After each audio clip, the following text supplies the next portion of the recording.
Summon Sign is brought to you by you. If you want to learn how to support our show, go to patreon.com/laststandmedia.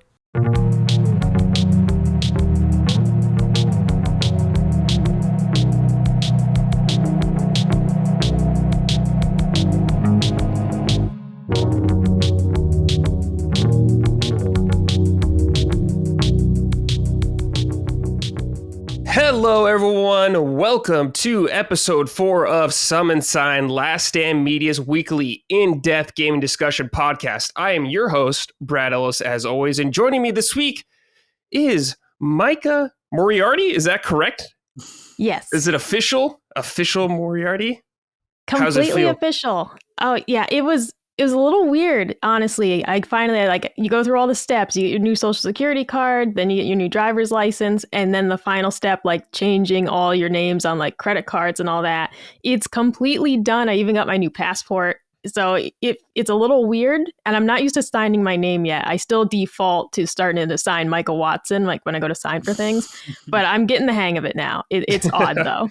Yeah, I gotta imagine you've been called something your whole life. Now you just gotta change it. You're part of a new clan now. And also, we got the legend, Lockmort. Wow. The legend. Yeah, everyone knows who you are. You're an editing wizard, I would say. Wow. Everyone looks very terrible or awesome at the same time. The best kind of ways. I'll take that as a compliment. Yeah, it is the best compliment. I finally made it into the edit. That's when I decided I finally made it with LSM. I am now part of the crew, so thank you for that. Before we get into the show, though, please check us out on patreon.com/laststandmedia. $5 a month gets you early access and ad-free versions of this show, as well as some of our other podcasts. If you enjoy the show, please leave us a nice review on your podcast service of choice, or a like if you're watching the video on video version. It really helps us, so thank you. All right, so I don't know if you two heard the last episode, but a little controversy here. We were talking about The Last of Us Part 2. Yeah. Spoilers got brought up. I didn't know how the audience felt about spoilers and how they're brought up, so they've made it very clear to me that they want clear, very clear warnings even for old games. So I will make sure to do that in the future, because we don't want people to get spoiled on that kind of stuff. We had a write-in basically just saying, how are we going to handle spoilers? I had a couple people write in about that. So what I'm going to do in the future is, if there's going to be spoilers, I'll ask people to save it for the second half for a conversation, so people can just hear general thoughts, then a spoiler kind of thing like that. And if spoilers just happen, because we're talking and sometimes it just happens, I will let Dustin know, and he'll just put it in the description for timestamps. So we will try to cover our bases best we can, but it happens. So we'll try our best, though. I got a couple warm-up questions for us, because if people didn't know, this is the first time I'm talking with either of you, pretty much. Mike, I talked to you very briefly one time. I was going to be on Punching Up, but I was actually sick that day, so I had to bail on it. But I've never talked to Lockmort. One fun thing about the show is it's been a lot of me meeting people from LSM for the very first time and actually getting to chat with them. So it's been exciting, and this is kind of the same case here. So I'm going to get to know them a little bit better, and maybe you'll get to know me a little bit better. Fun question, just right off the bat. Mike, I know you are on Punching Up. You're a Nintendo fan, so we got a question coming in. This is from Matt the Outlaw. Hey, Summon Sisters, I hope all is well. Can you give us some Wii U memories and what you thought of the console's launch, and the fact that it was such a disaster? In my opinion, it's a borderline terrible console with amazing software. Thanks, and may your hair be forever clean and beautiful. Micah, why don't you tell us about some of your Wii U memories first, if you had a Wii U? Oh, yeah, no, I still have one. It's actually hooked up in the loft because I was gifted very generously a copy of Xenoblade Chronicles X by a listener last year. And so I hooked up the Wii U. I made sure it worked and everything, made sure I could update the game because there was a patch that was needed. And after they shut down the digital store, I was like, well, updates still work? They do. They do still work, in case you're curious. So I want to go back and play that at some point. Mm-hmm. So I do still have the Wii U. I have to admit that I'm not a Wii U apologist. It wasn't great. It really was a letdown. I bought my Wii U with my tax return. Okay, like here's me. I'm working part time at like GNC, I think in that era, and I was so excited. I bought like the Wii U, some Amiibo, all with my tax return money. And at first it was like, oh, this is fantastic. And it really starts to sink in after a while. Like you're playing Captain Toad Treasure Tracker and you're like, this would be better if I didn't have to use the gamepad. It really did just ruin some of their games. And I just have that lingering feeling of this was a mistake for them. Because even the annoyance of setting up the Wii U, you can't set the thing up without using the settings on the gamepad. I'm like, why can't I just use the controller and my giant TV screen? Why are you making me use the gamepad? They really just forced you into using the hardware in a way that was just so cumbersome that was the biggest mistake, was that it wasn't optional.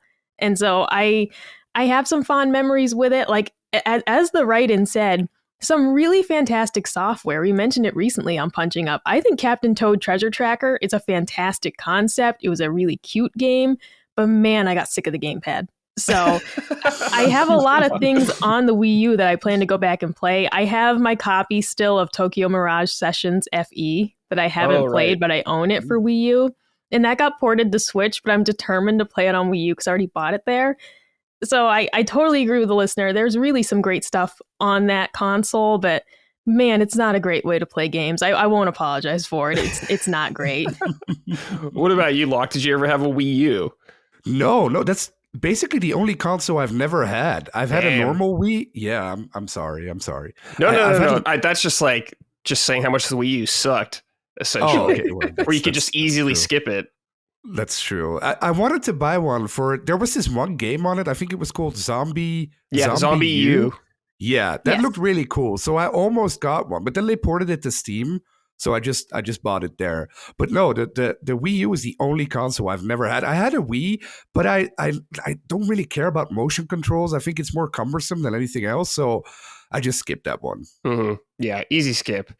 I remember it was at the time, it was one of the first times I don't think I ever got a Nintendo console at launch. I just was like not passionate about it at all. Eventually I got it pretty soon after it came out, but it was definitely on a whim kind of purchase. Got the black when it came with Nintendo Land and all that stuff and the Mario game. And luckily I had some friends come over for Nintendo Land. We had some fun for a little bit, but it's just like, God damn, that system is such a pain in the ass to get out and use. Like you got the motion bar, you got the gamepad that's like sucks and just dies constantly. Like my Wii U gamepad, I have to keep plugged in now. Essentially, I can't use it as they intended.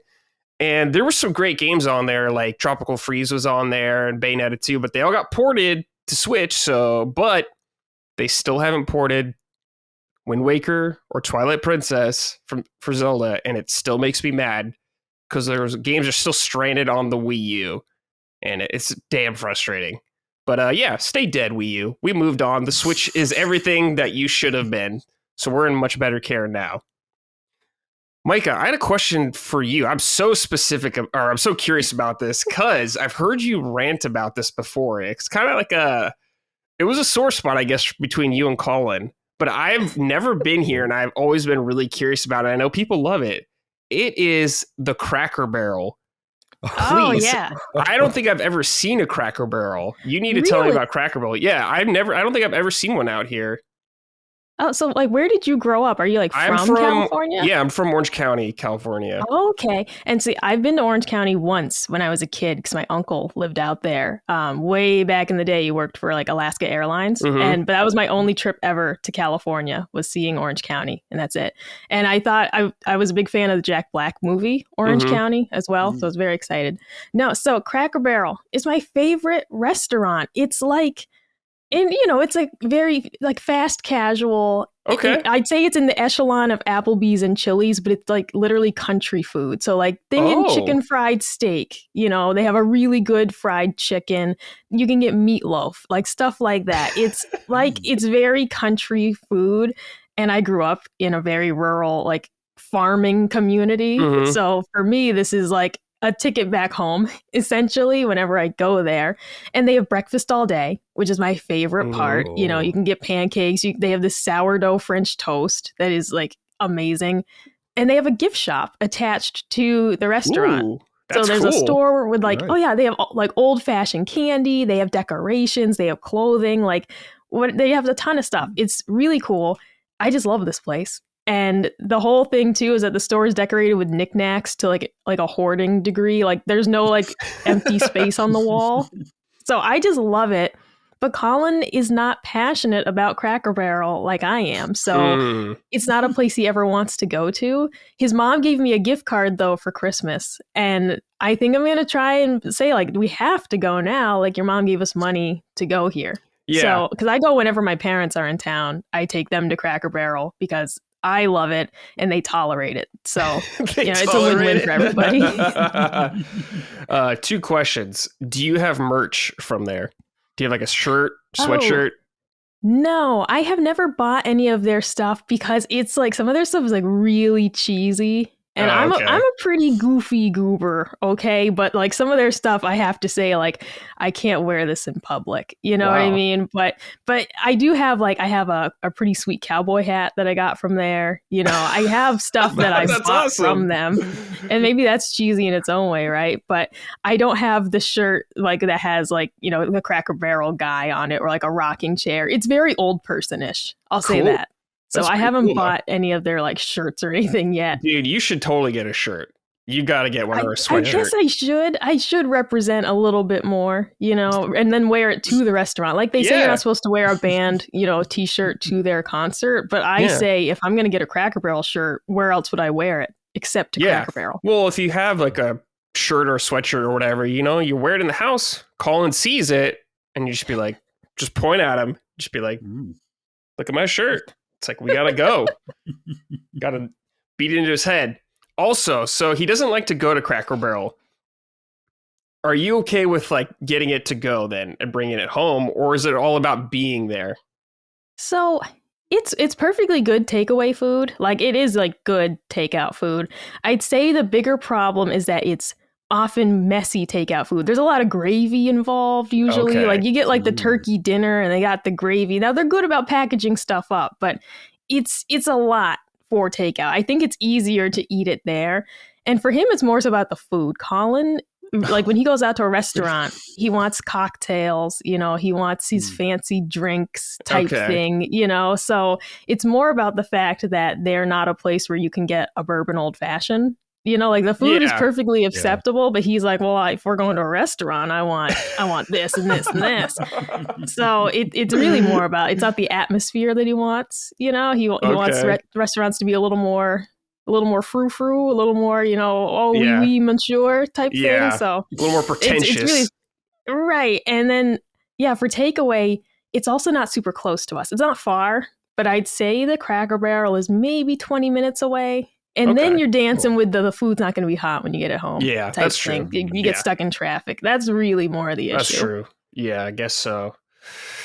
Locke, I have a question also from you. Someone, Cammy Black wrote in. Hello. Just a quick question. If Lockmort had to enter the world of anime, which one and why? Thanks. Because we all know that Locke is the anime weeb expert at Last Stand. It is well known, well documented. Pay no attention to Micah's background.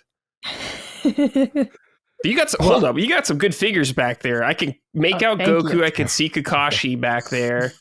That's some good stuff. Frieza. I got some random ones. Like I have like Raditz, who's my favorite Dragon Ball Z character. Really? Raditz? Cool. Oh, yeah, he's my favorite. I always hoped that he'd come back. So, you know, like I got Nappa back there. You know, I have a couple of like random ones. They actually recently, I'm sorry, I'm totally taking over Locke's question, but last summer they had a release of like some of the Ginyu Force. Because I have Captain Ginyu. Yeah, and then last summer, I think it was Entertainment Earth had a release of a bunch of new figures, but I couldn't do it. I had to be like, you don't need all these, but they had Jace, you know, they had all these cool figures. I was like, I don't need all these, but I wanted them. I have no more space. Locke, I don't know if you've ever even seen an anime. I have no idea what your experience is. Making me cough even. It's making me sick already. He's choking on it. Anime and I'm not good friends with anime or figurines or anything, but I do edit for Maddie over on Retro Oh. Rebound. And Maddie is a huge Dragon Ball Z fan. So the names Micah just said, I recognize them from his edits because he won't shut up about them in a good way, I guess. And I promised Dustin a couple of months ago that I would watch Attack on Titan Season 1. So I did. I watched Attack on Titan Season 1. And it was good. Okay. I enjoyed it. Yeah, I really did enjoy it. I did the unthinkable thing because I switched to subs, or no, I switched to dubs. Mm-hmm. Because I can't handle Japanese people yelling at me all the time. I can't handle it. It drives me insane. Because normally when I watch something, I want to relax. And anime, at least the anime that I've watched, people are always yelling at each other, and it's always very high pitched. So I can't deal with that. So I had to switch to the English dub. But it was I really enjoyed the story. I might even watch the other seasons. Okay. I think that's my only.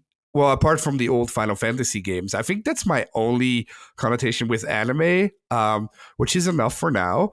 But yeah, I'm interested in Attack on Titan. That sounds cool. And Maddie also told me that I absolutely have to watch Death Note. So maybe yes. That's one of my favorites. Oh, well, there you go. Well, maybe I'll watch that one too, just for Maddie. But we'll see. Wow, that's more than I expected, Locke. I expected you to not watch anything. Basically, Locke, whenever I think of you, I just think of all those Homelander memes you post all the time, just looking disgusted. That is what I think of when I think of Lockmort, and it's perfect. Well, you have to have an open mind. Like it's of course it's a joke that I don't like. I mean, everybody should like whatever they like, but I still think it's disgusting. So, some of it is disgusting. Absolutely. People That's go the way stuff too far. I like. Oh, sorry. It's wonderful. Yeah. Okay, we're going to talk about some games actually now. Micah, you've been playing Dave the Diver. Now, yes. People love this game. I barely know anything about this game. So why don't you tell us about it? Yeah, so for me, this started with the demo that was released maybe a month before the game came out. And I usually don't play game demos for very long. I just want a little taste of the game, show me what I'm working with. If I can't get a feel of the game from the trailer, then I'll check out the demo. But I never finish them because I think it gives away too much of the game. This was one of the rare times I actually played the demo all the way through. I was sad when it was over, and I was just like, I need this game. I pre-ordered it immediately. And Dave the Diver, what they show you in the demo is it's like a restaurant management sim. So you're running a sushi restaurant on this like remote island. You are diving into this unique, spot in the ocean that changes every time you dive. So every time you go in, the layout's different. There might be different fish available, different, items available for you to get. You're looking for ingredients, different weapons and things. So you have that aspect of it. And then everything that you catch, you go sell in your restaurant at night. And that's the part that reminded me of like Diner Dash from when I was a kid, if anyone else played that game, where it's like, okay, yeah, you're waiting tables, you're bussing tables, you eventually add more staff as you get more money and level up. So I really enjoy that part of it. I feel like a little bit that they hid in the demo is that there is a whole subplot. I'm not going to spoil like what that's about, but essentially that's what I feel is the weaker portion of the game, because I really love diving for fish and the restaurant management side of things. I'm honestly less interested in the subplot that they kind of shoehorned in, is how I feel. But the gameplay, like the loop is so addictive because it's when you first start out, you don't have a lot, like your oxygen tank's pretty small. So you can't spend a lot of time in the water diving, So, and then you can't make much money at night because you don't have many ingredients type thing. So when you first start out, those loops are super short. And then as you upgrade your equipment, you're spending more time in the water. You can get better fish because you have better, harpoons and different things. And so it gets more and more addictive in that side of things because as you're improving, you can just keep making more money at the restaurant. But I dislike the other options that they have to do of some of the story related stuff. I just find more boring. And what I really wanted was just like a true restaurant sim. So, but I definitely, I'm loving the game. Talking to other people like in the Discord about how hooked they are on it. And that's exactly how I felt of like realizing I stayed up till 3 a.m. playing it one day. Oh Because my I was God. just so hooked. That's my normal bedtime. I'm usually not gaming that late, right? Okay, yeah. So just realizing, wow, this game has totally got its hooks in me. And I hadn't felt that way about a game in quite some time. Damn, Nice. got hooks in you. Nice fish puns. Appropriate. So these story elements you're talking about, how frequent are they, would you say? So, yeah, it essentially you have the game set up in different chapters, and I was playing it incorrectly.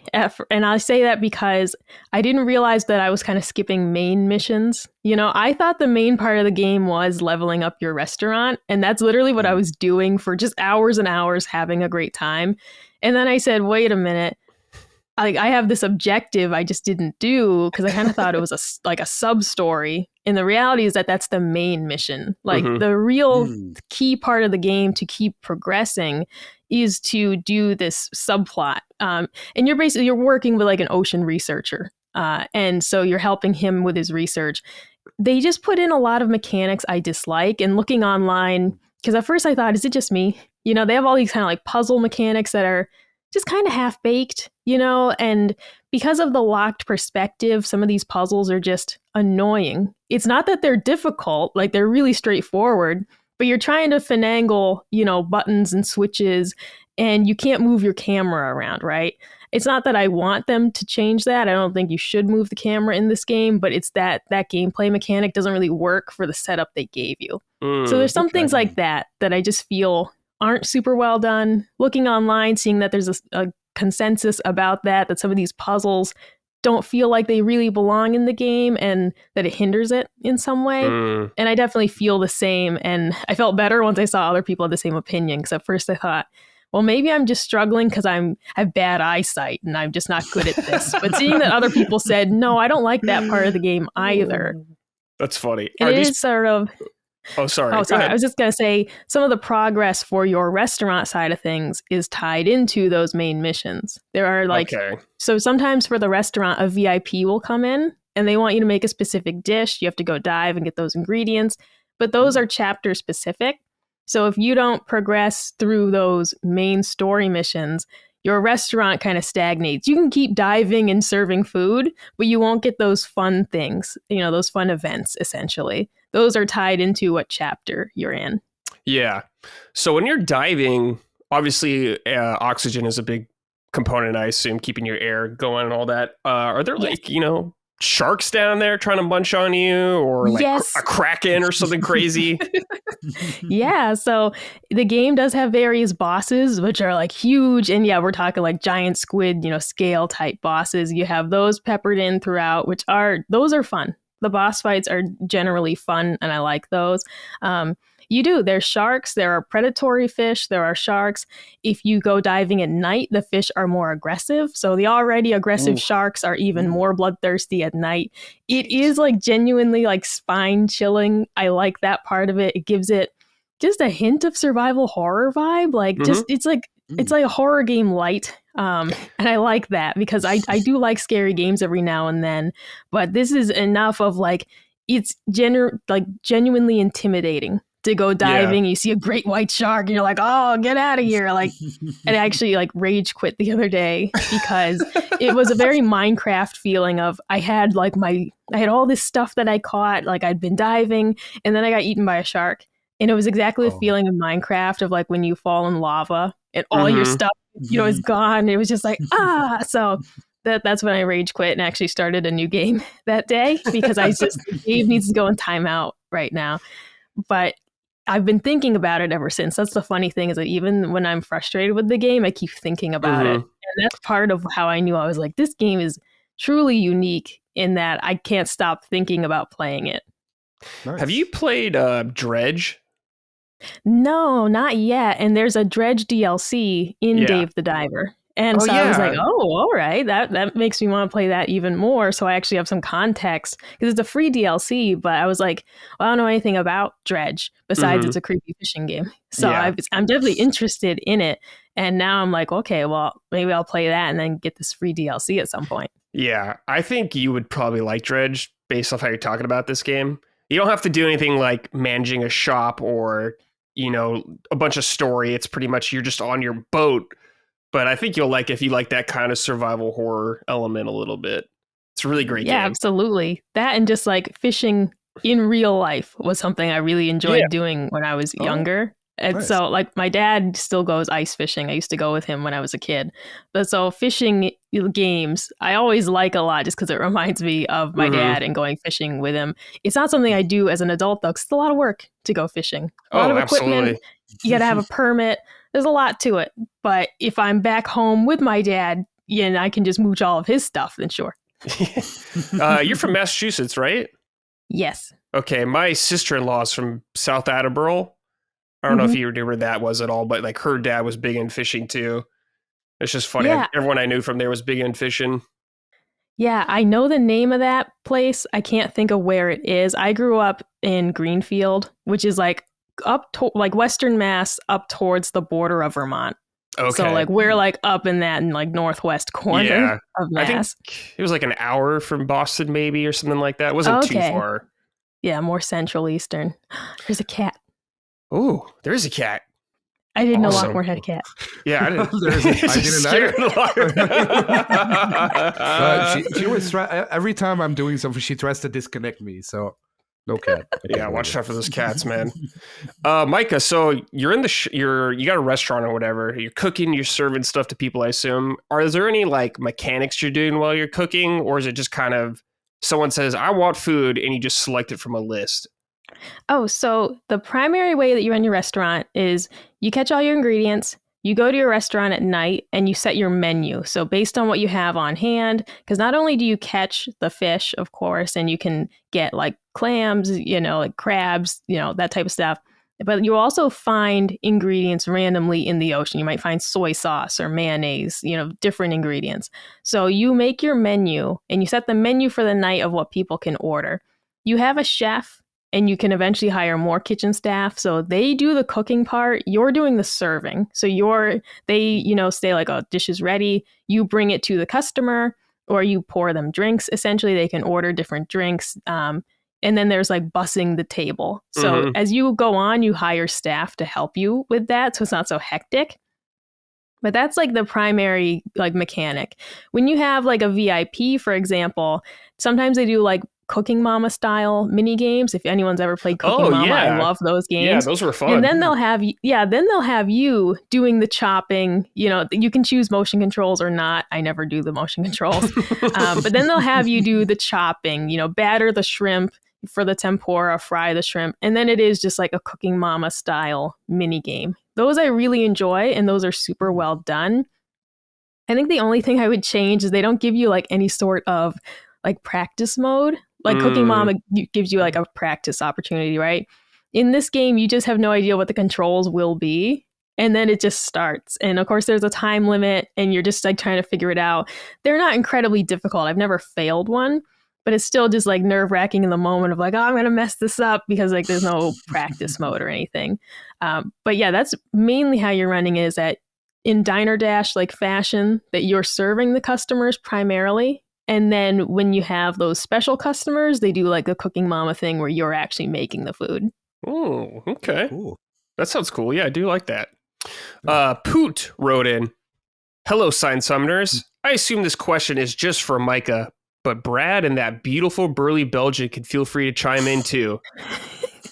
I know Dave the Diver combines multiple genres, but which is your favorite? And most importantly, when cooking in the restaurant kitchen, please tell me there are beans. Thanks, and loving the variety of guests on the show. Can't wait for the eventual review and spoiler cast episodes." Yeah. What's your favorite part about like the different aspects, I guess, Micah? Yeah, what I'm honestly feeling the most is the management style. Okay. I really enjoy Harvest Moon games as well. And my favorite parts of those is you're managing your little farm, your resources. I think that is my favorite part of the game is I go out and find resources. Just like in Harvest Moon, I go out, I find minerals, go fishing, do all those things. You milk the cows, you collect the eggs, all that stuff, then managing your little farm. that's my favorite part so far of Dave the Diver is that management aspect. I don't play many of those games because they're weirdly stressful.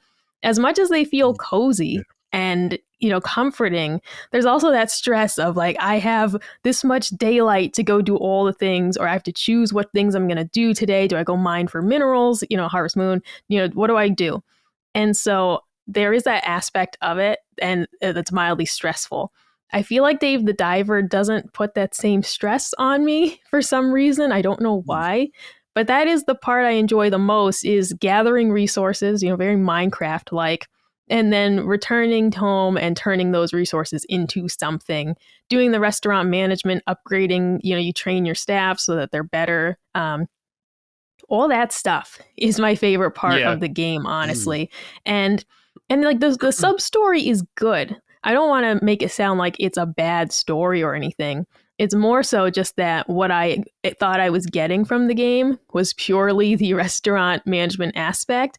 And I just did not know from the demo that there was going to be this whole other subplot that would be very important to the game. But that is my favorite part, is all the management stuff. Okay. Locke, have you played this game by any chance? Well, I bought it on Steam at launch because everyone was raving about it. But it's one of those games I bought. I played it for 20 minutes and then I just decided I don't have time for this, and I refunded it. But it looks really cool. It looked really interesting. So yeah, I do have one question though, because it's 2D, right? Like it's pixel art. Yeah, I think so. So you're moving around on the screen. There's really no.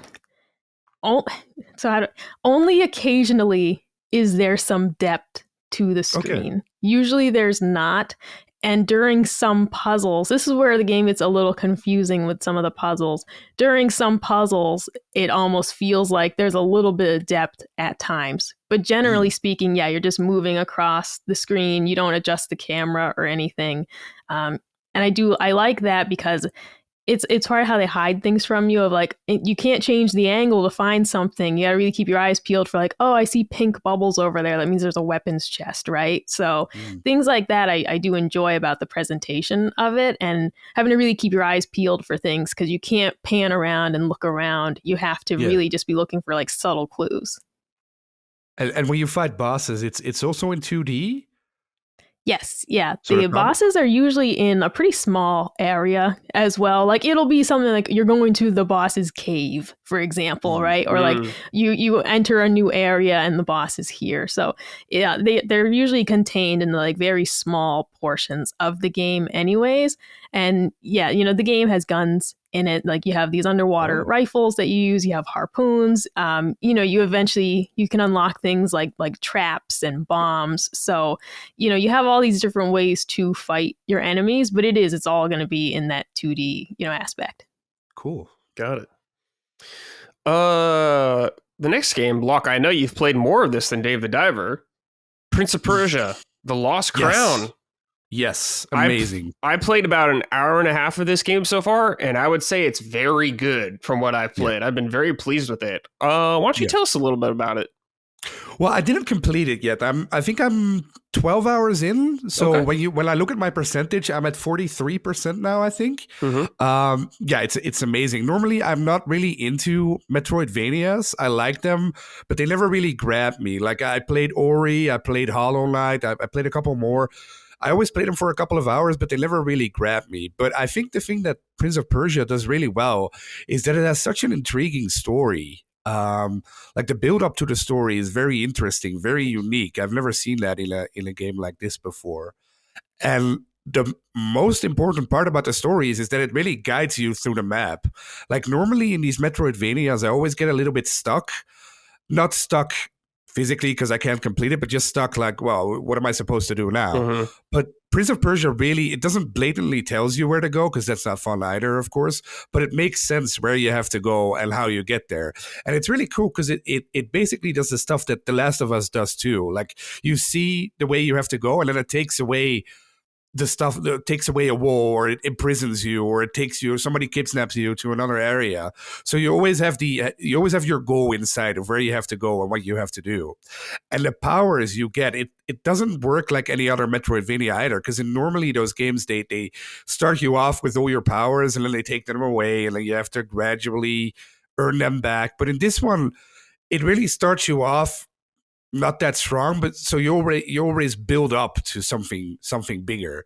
So when you get up to a point in the map, for instance, where you have to jump further and you can't get there, oh, I'll probably need some kind of dash power here, or I need some power that'll clone myself to get past this boss or this part here.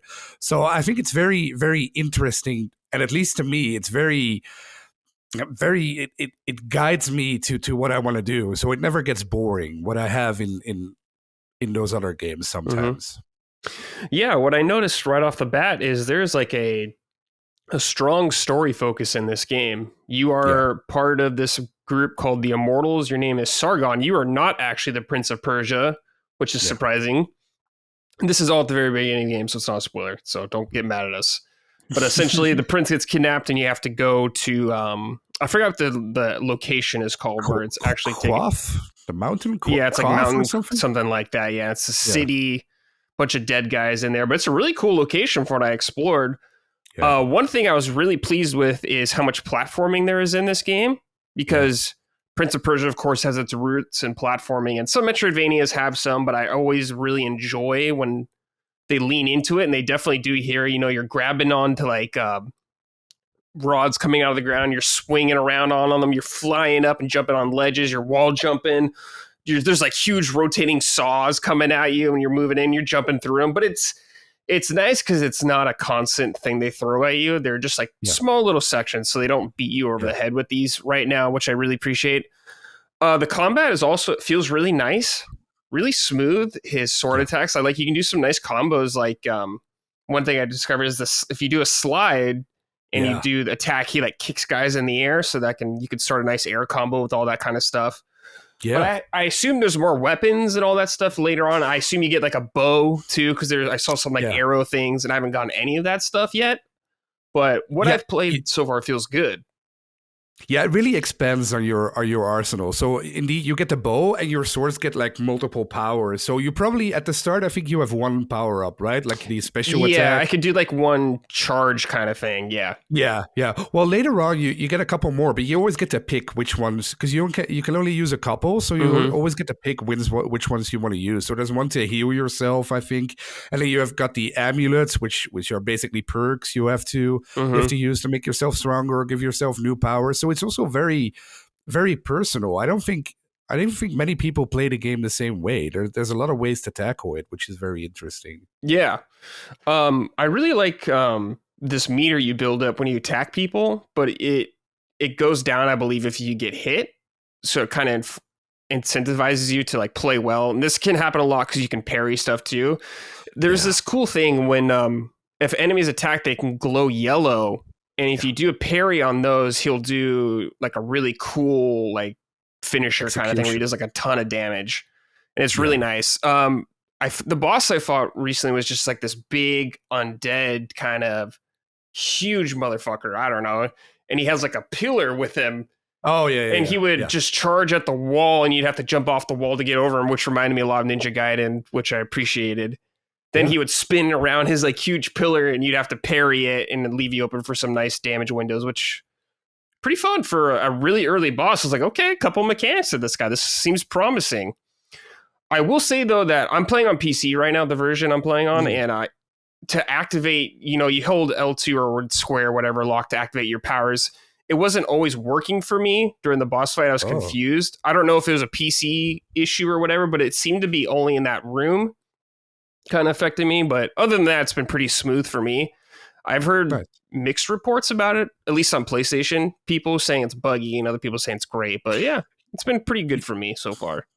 I've heard that too. I'm playing on PlayStation 5 myself, but I haven't had any bugs or any problems or any wrong inputs or anything. It runs beautifully. That's actually. Good. I like to hear that. Let's take some questions about it. Adam Razak wrote in, "Hello, Brad, Micah, and Lockmort. I'm not usually a Metroidvania fan, but I picked up and completed Prince of Persia the Lost Crown after enjoying the demo, and I had way more fun with it than I expected to. It's challenging, yet fair. The combat is surprisingly varied, and the boss battles are really fucking cool. I might even do the platinum if it isn't too egregious. I rarely have anything nice to say about Ubisoft and their games, but The Lost Crown is a surprising exception. Yeah, I'm very pleased with this game. You know, Prince of Persia to me has been cool. Like the Sands of Time trilogy was cool. I liked those, especially the first one. And the reboot they did years ago was all right. But seeing Prince of Persia come back as a Metroidvania, I think works really well. And I could see them continuing this style in the future. Yeah. I do hope they still make that remake though. Yes. Oh, dude, the remake. I forgot about it, man. Yeah.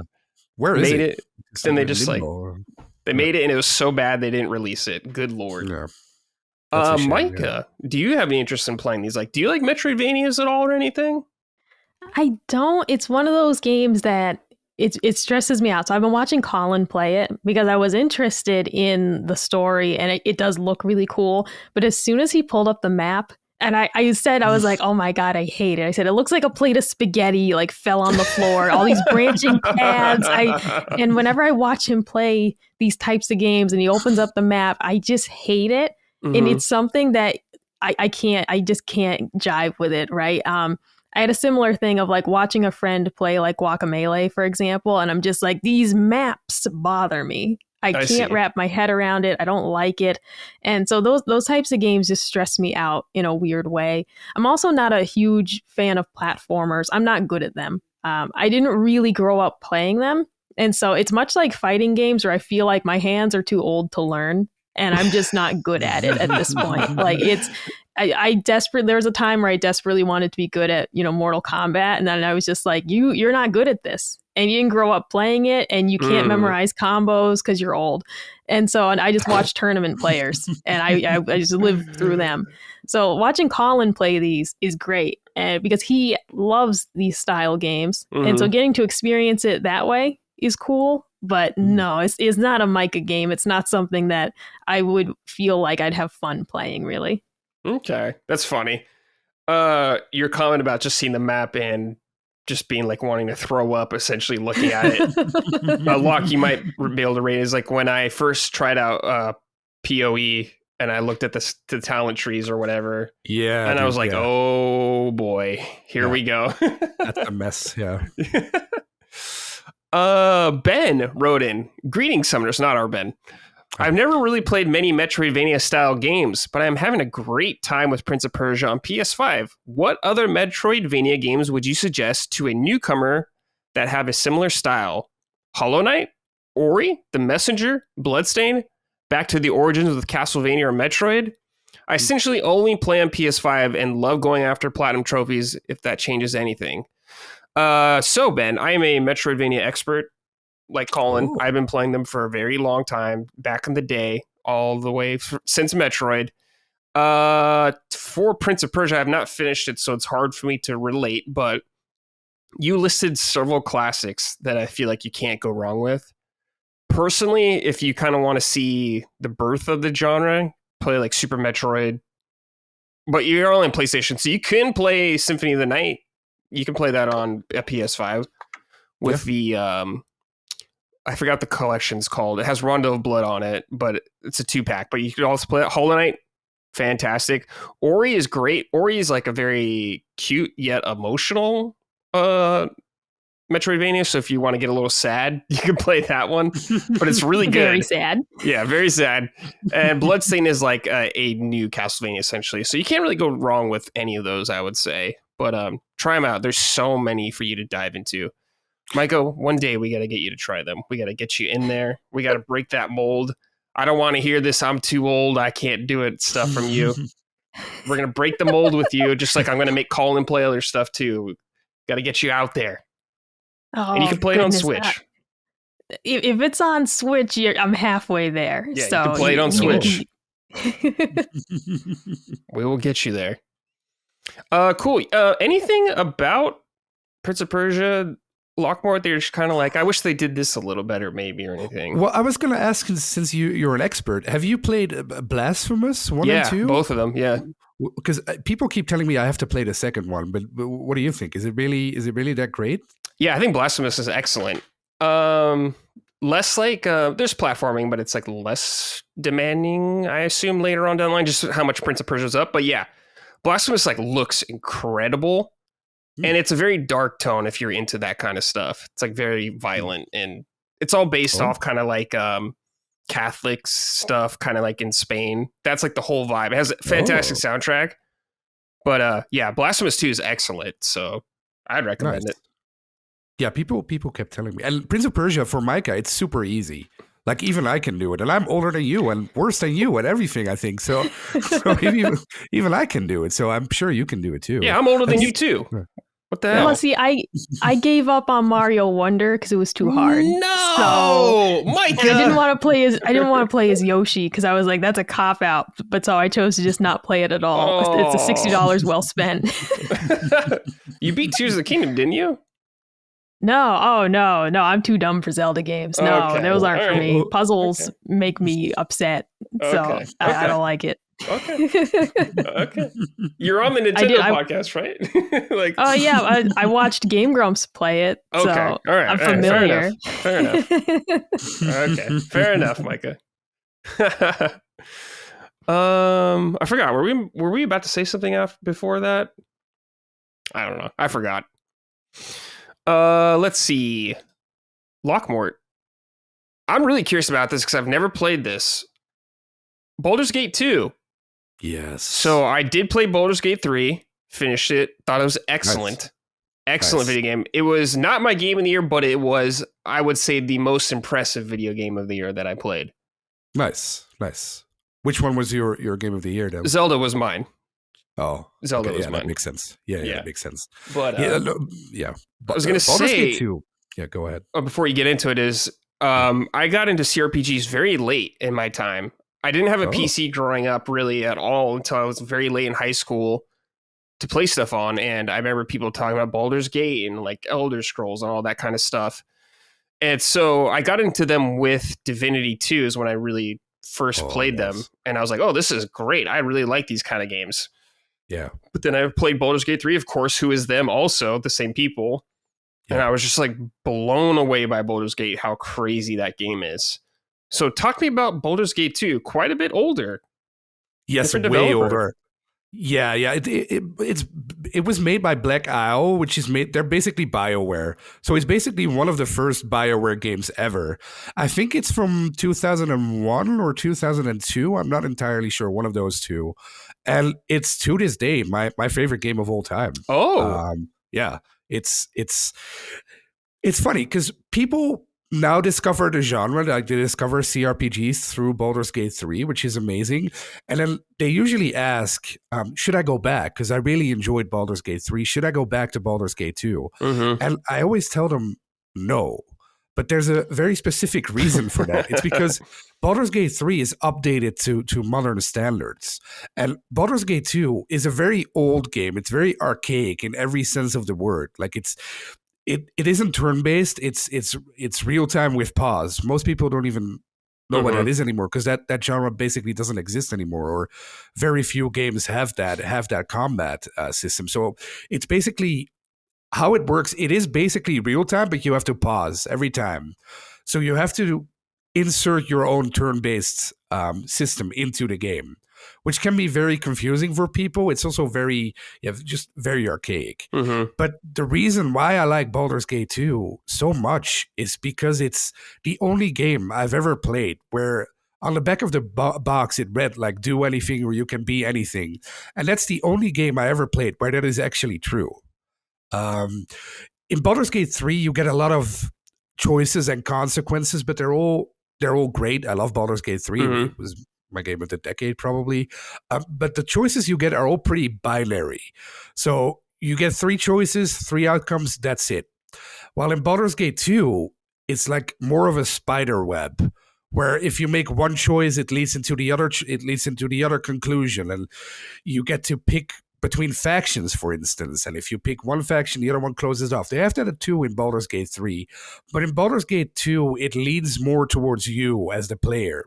In Baldur's Gate 3, you're constantly solving problems, right? Mm-hmm. You have to solve the problem for the druids, right? Like the druid camp gets overrun by goblins, and you have to pick, do I save the druids or do I save the goblins, right?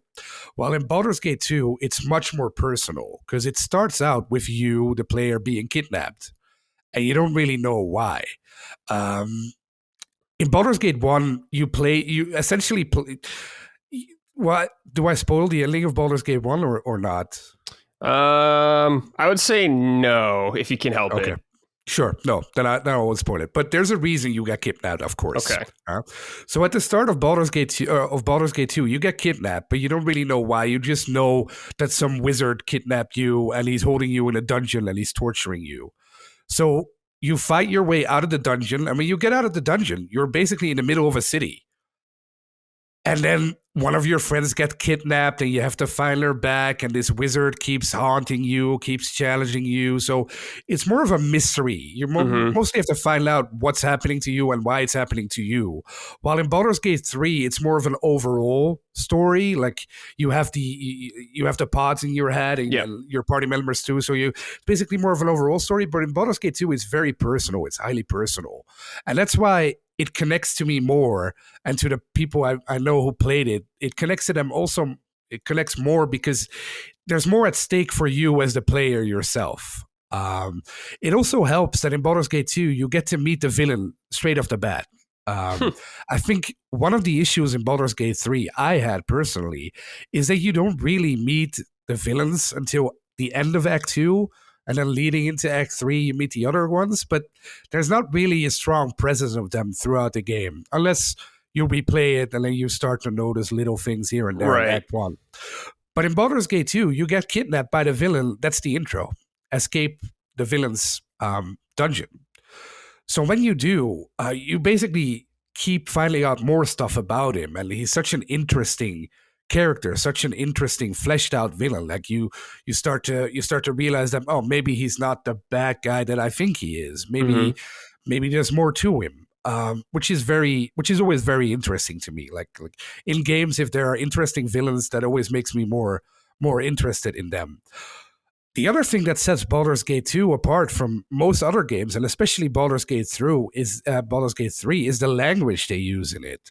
Right? So in Baldur's Gate 3, it's a modern game, and I think this changed around the time of Dragon Age Origins, I want to say, is that every modern game has like modern language in it.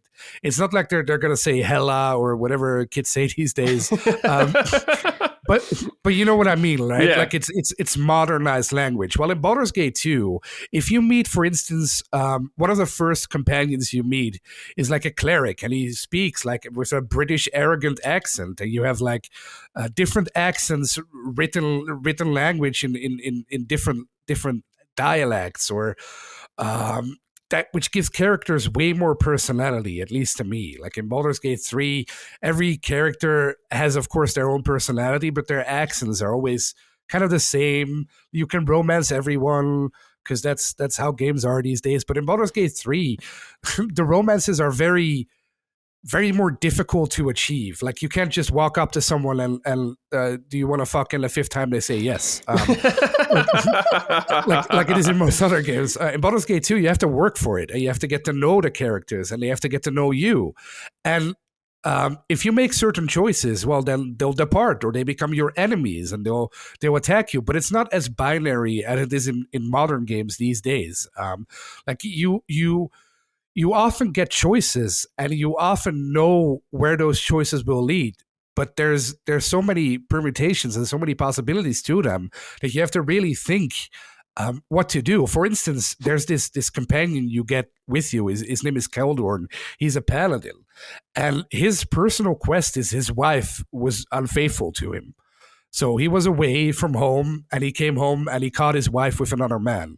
So you can guide him, of course, to one of two outcomes. One outcome is, of course, he goes after the guy who slept with his wife. And the other outcome is he talks him down, and, well, they don't really become friends, but he realizes that he was away from home and he forgives everyone. But that has huge consequences for that character as a whole, and for the things he talks to you about and how he acts for the rest of the game. Because if you pick like well, it's not really an evil option because you can understand him. But if you, for instance, pick that he hangs the guy, he becomes like a bitter, old, sad, lonely man. But if you make him forgive his wife, he becomes not really bitter, but he becomes more more sad because he lost his family, and even though he forgave them, he doesn't really trust anyone anymore. So all the characters have really deep connotation to them. There's this wizard you meet. It was awesome. It's my favorite character, called Edwin, and his quest is that you have to find a nether scroll for him. He's looking for some special scroll with some special spell. And when you find that scroll and he reads it, he turns into a woman. Whoa. Which is, yeah, exactly. These days, no problem, of course. But back then, that was considered funny, I guess. But he turns into a woman. And people come after him. They hunt him. But because he turned into a woman, they can't find him. So you can cover for him and tell them, no, this is my girlfriend or this is my wife, and I don't know where he is. So when he changes back to a man, he becomes very grateful. Or you can give him up and sell him and get money. And like there's so many connections, so many permutations to the rest of the game that you really form like your own little spider web throughout the entire story, that it really becomes very, very personal. It's also much darker, very on a very grand scale too. Like Baldur's Gate 3 is isolated to basically 3 maps. If you really think about it, they're very interconnected. You know, there's dungeons that connect to other parts of the first map, and then you get to the second map, and that connects to the city of Baldur's Gate. But in Baldur's Gate 2, you start out in the city. You don't start out in Baldur's Gate. You start in the city of Am, and the city of Am has different districts, right? You got like the docks, or you got the government district or the temple district, and they're all very distinct. They're all very different from each other. They all have different people there. They all have different quests that you can undertake. You can join different factions. You can join the Shadow Thieves, or you can join the vampires, which also changes the story again. So it's very, it's a much grander scale than Baldur's Gate 3 is. And also, maybe the most important thing is that your alignment matters much more. So, for instance, if you're a paladin in Baldur's Gate 3, I don't think this is a spoiler because this can happen right at the start, right? But if you're a paladin in Baldur's Gate 3 and you break your oath, you become like an oath breaker, right? Mm-hmm.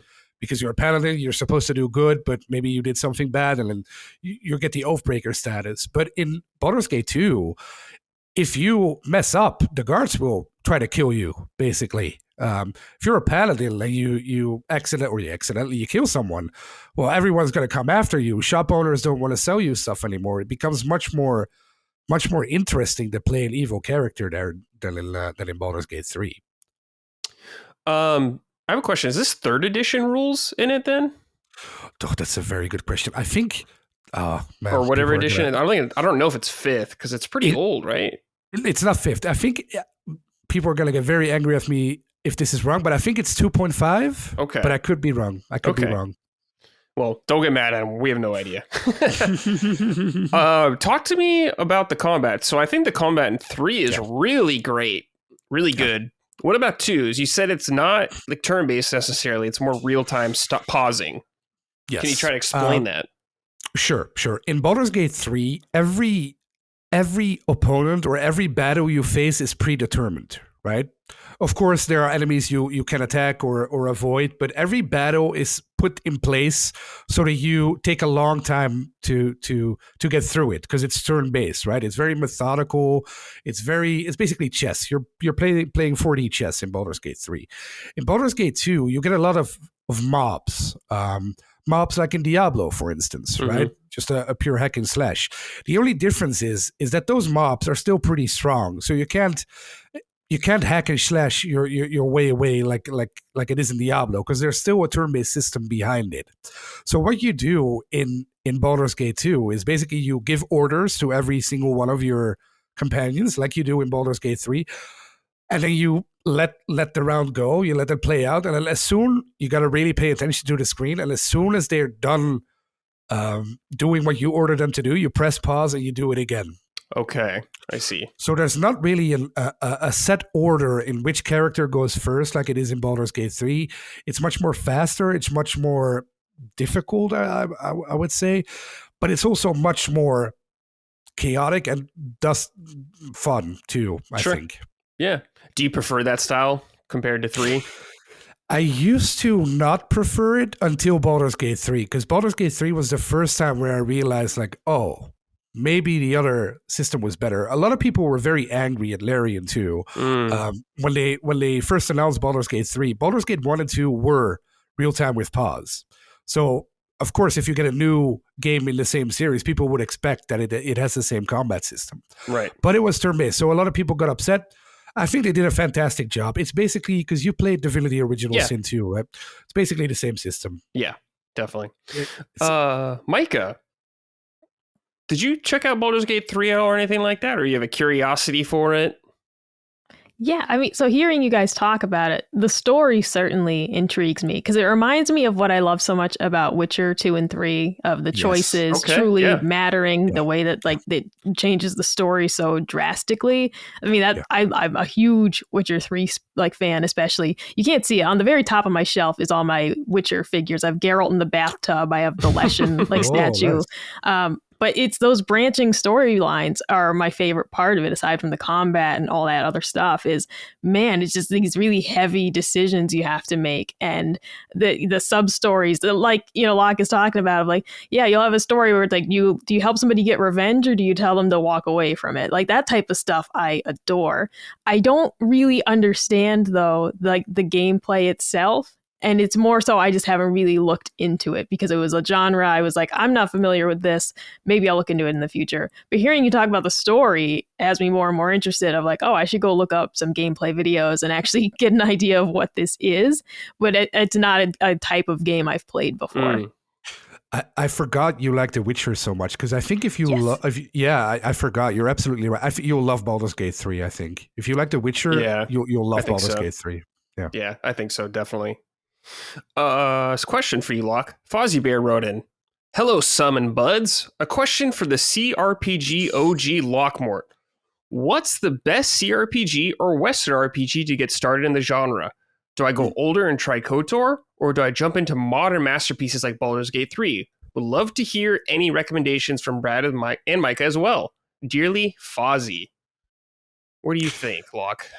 Well, I think if you don't mind the graphics and you don't mind the archaic system, I would definitely say start with Baldur's Gate 2. I think, I'm not entirely sure, but I think it's still widely considered the best CRPG ever, even today, even after the mega success that Baldur's Gate 3 was. But there's a bunch more. He said KOTOR, I think? Yes. Right? Yes. It's another beautiful, brilliant one. Hopefully we'll get that remake at some point, but yeah, hopefully we'll see about that. But they also recently released Pathfinder Wrath of the Righteous. It's on Steam. I think it's also on PlayStation, and that is basically, it has basically the exact same system as Baldur's Gate 2 in place, but it's just modernized. It's not D&D. Of course it's a Pathfinder rule set, but it has the same type of isometric CRPG simulations to it. So that's a really great one. And then, of course, there's Tyranny. I don't know if you've ever heard of Tyranny by Obsidian. No. That's a smaller game. I think it released in 2017, 2018, I want to say. Okay. Tyranny is like an Obsidian original, so it's their original idea. It's much smaller. I think it's only 25 hours, 30 hours, but that's also another great one. Obsidian, you can't go wrong with Obsidian. And then another modern one that's really great is Wasteland 3, which is basically Baldur's Gate 3 with guns. If you have to explain it that way, that's another amazing one. Dragon Age Origins, of course, another fantastic one. And then one that's not well known, and I don't think it's on console, but it is on PC, is Expeditions Rome.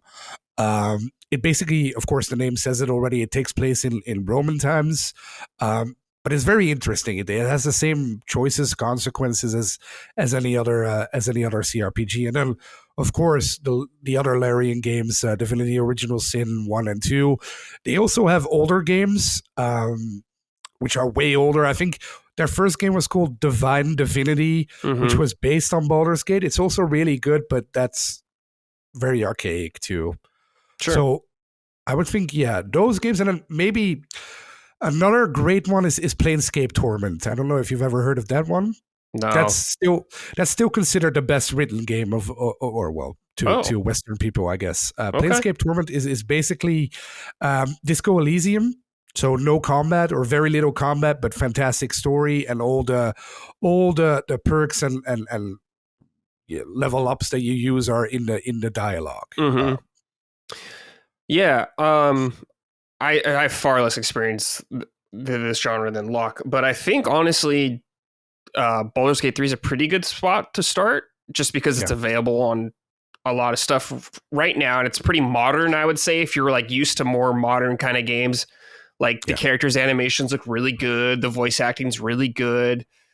I still think when you play one of these games, especially the first time, I think you just got to be okay with taking the time to learn to understand how things work and being not afraid to experiment, because that's when you'll start to have a lot of fun and stuff like that.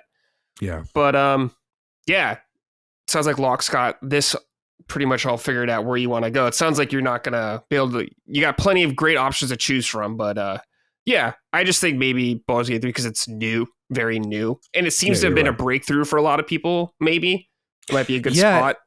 It's a shame they put the 3 at the end of it. They should have really done it like The Witcher and just called it Wild Hunt or something else, because I think that maybe puts a few people off. But you don't have to play Baldur's Gate 1 and 2 to enjoy 3. Not at all. Yeah, I played 3 and I had no context with the other 2. So can't go wrong there, I guess. Yeah. Another question from Jeremiah. Hi, friends. With Baldur's Gate 2 on the list, I have a question specifically for Locke, then a general question for the crowd. For Locke, is it worth grinding through the old Baldur Gate games before my physical edition of 3 arrives sometimes this year? I made an attempt a few months ago, and while I love what I hear about the games, I just flat out don't understand a lot of what's going on. I'd love to play them in order to more deeply appreciate 3, but I'm not even sure if it's possible. I never played D&D, and I'm a CRPG novice. For the crew, what are your thoughts on games encouraging outside non-video game experiences to appreciate them fully? This can apply to anything from the Baldur's Gate / Dungeons & Dragons examples to something like Final Fantasy 15 movies or the Witcher books. So we'll start with the first part of the whole rundown thing. Is it worth, in your opinion, Locke, to play through the first Baldur's Gate games? The first one, maybe not, because the first one is really archaic, even in its quest design. It doesn't have really that many choices and consequences. It's a great game, don't get me wrong. It's a fantastic game. Mm-hmm. But I would, maybe if you're interested in the story and in the overall universe, I would maybe try to go back to 2. There's a couple of characters from 2 that appear in 3. So if you've played 2, 3 really gets more elevated and it gets more interesting even. Okay. The only issue, I think, is that they don't really translate well to console. Like or at least I try to play 1 and 2 on PS5, and it's really cumbersome to pause every time. And so if you have a PC or even a tablet, try it there, maybe. Okay. For the second part of the question, what are your thoughts on, encouraging outside non-video game experiences to fully appreciate them? Like, they brought Final Fantasy 15, they had the Kingsglaive movie, which was a prequel to 15 and stuff like that. Are you guys usually into that kind of stuff, or prefer without it? Yeah, I'm not super into it. And like specifically Final Fantasy 15, which is a rare game that I didn't finish because I was just so lost. And then finding out it's like I'm supposed to watch this movie to figure it out. And I just remember saying I'm not doing that. Yeah. I had a similar experience with Quantum Break, which is a game I really liked. But I played what it was. And I was like, I'm not watching your little TV show. Like, there was enough context in the game. I liked the gameplay a lot. I liked the story they told, but I was like, I can't watch this little show, man. I got other stuff to do. I wasn't into that. The write-in mentioned like the Witcher books, for example. I got into Witcher with Witcher 3, and then I ended up reading the books because I was super into it. I read the other series that the author also wrote that's unrelated to Witcher, just because like he's really a great author. It gives more context afterwards, but that one I feel like you can jump in with 3, and if you want, like, you can go backwards afterwards and play 2, for example, but you can get the context afterwards and then understand the world better. But it doesn't, like for Witcher 3 specifically, having 0 context doesn't like hinder the gameplay at all, like it did for Final Fantasy 15, where I just felt completely lost and I had no idea what was going on at all. And I was just like, I can't figure out what's happening, why I care, who these people are. But with Witcher 3, it was like, reading the books after gave me more knowledge about the world and made things more impactful when I played it again. But it didn't detract from the experience that first time around because I didn't, know who all these characters were. They kind of just presented everything in such a thorough way anyways that it was very obvious why you should care about certain people and what Geralt's doing. Yeah, I kind of agree with you. Like, I'm okay with them having like movies and books or whatever like that, but I don't like it if it's, especially if it's a prequel, if it's like required essentially to understand what's going on. If it just fills in some nice little gaps, I guess, or gives you wider context of the world, that's cool with me. But yeah, when Final Fantasy 15 feels like part one of a 2-part game series or something like that, it's just kind of like, nah, don't do that. Did you go back to The Witcher 2? Oh, yeah. I played that for my channel, which I don't do anymore. But I did play that at one point because I just was dying to see it and experience it. It was good. It's very old. Like, it's very, very old. But the story was really good. I'd say that if you don't enjoy playing it, because it's a lot harder than Witcher 3, I kept calling it like my Dark Souls. And it's not that difficult, but for me, it was that level of difficult because I don't play those games. But it is a lot more difficult than Witcher 3. Mm-hmm. I'd say if you play it for an hour and you hate it, like, watch a story synopsis because it is a really great game. But it just feels very old to go back to it. After playing Witcher 3, I played it through 2.5 times. I never finished my third playthrough. But it feels so old after playing that. Definitely. Man, Witcher 2 was really good. I remember when it came out. Whew, what a looker it was. It's one of the only games where the second chapter completely changes the game. Like, I know, it's the choice you make, yeah. I picked Yorvith. I went with Yorvith. Me too, always. Yeah. Same.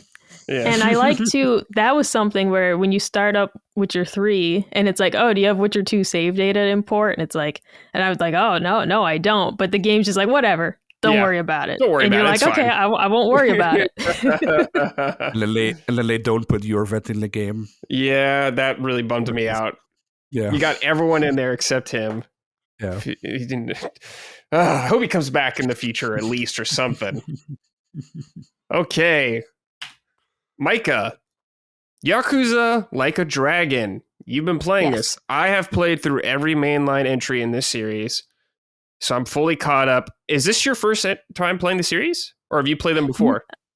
Yeah, so I started with 0 when that came out. Cool. That was my intro to the series. I saw that and said, this looks super interesting. I love Majima.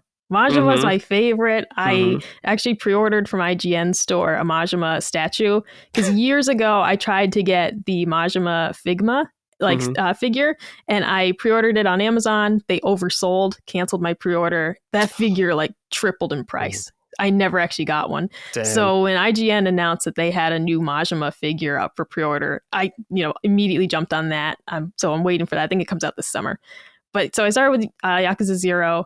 I played Kiwami 1 and 2. And then 6 came out, and I immediately played 6. Oh. So I still haven't played 3, 4, 5. I need to go back to those. But the thing was, 6, they built up the suspense so much that I was like, I can't wait to figure out what happens to Kiryu. I have to play it now. So I did. So I have to go back to 3, 4, and 5, but I really wanted to play 7 because I already bought from PlayAsia the physical copy of The Man Who Erased His Name. And I was like, Gene Park, I said, Gene, can I play this now? Because I knew it was a shorter game, or do I have to play 7 first? He's like, you got to play 7 first. So I was like, all right, so now I'm starting 7. And that's what finally made me play it, because I bought the game at launch. I somehow ended up with 2 copies of it. I don't know how.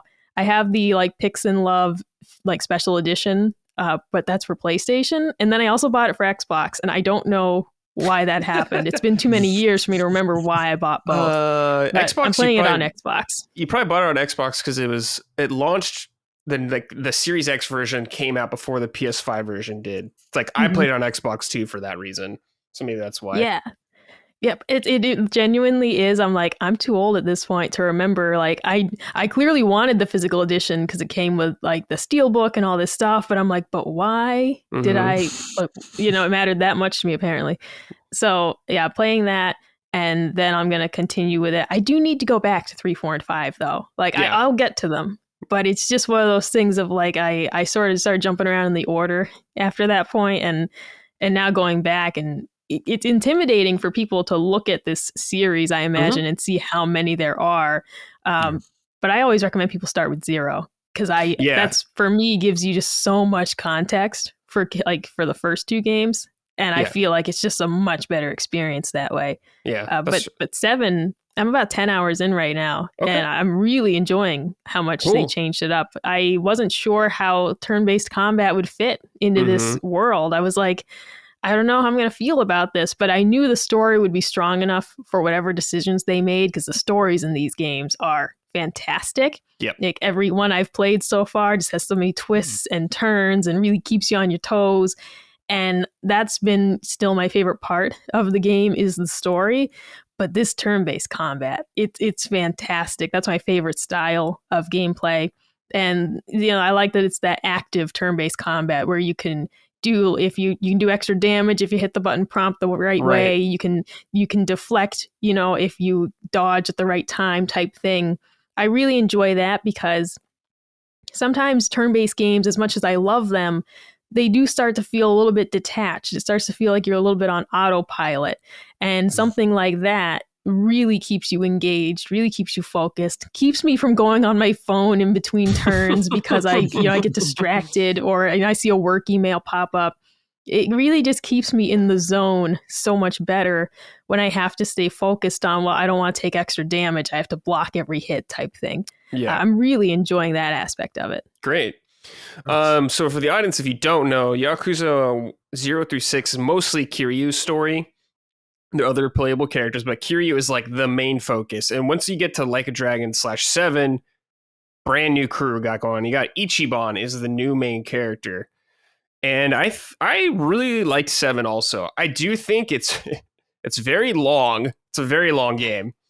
And I do like the combat in a lot too, Micah, how you're saying, but I think as the game goes on, I started to eventually be numb when I was doing combat down the line, just because I've been doing it so long. But man, some of the jobs you get in this game are so fun and wild.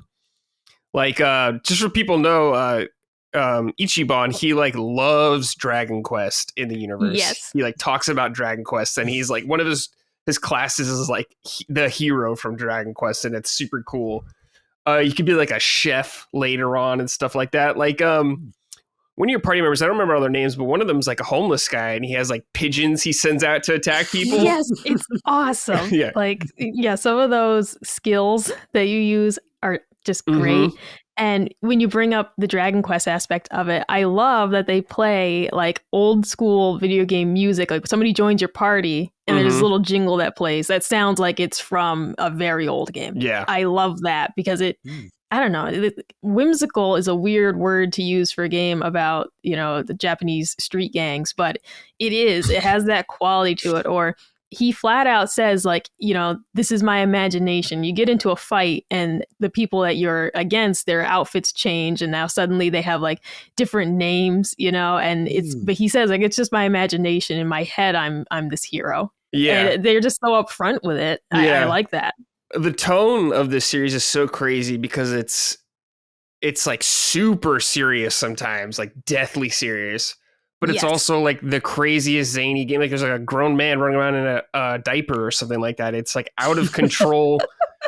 It's just like total whiplash almost, but it somehow works really well where somehow nothing feels out of place in this game. They have struck such a weird tone. I don't know how they did it, but they were experts at it. Locke, absolutely. Locke, have you tried any of these? Yeah, I played 0 a couple of years ago, but I only played like 10, 20, I think 10, 15 hours of it.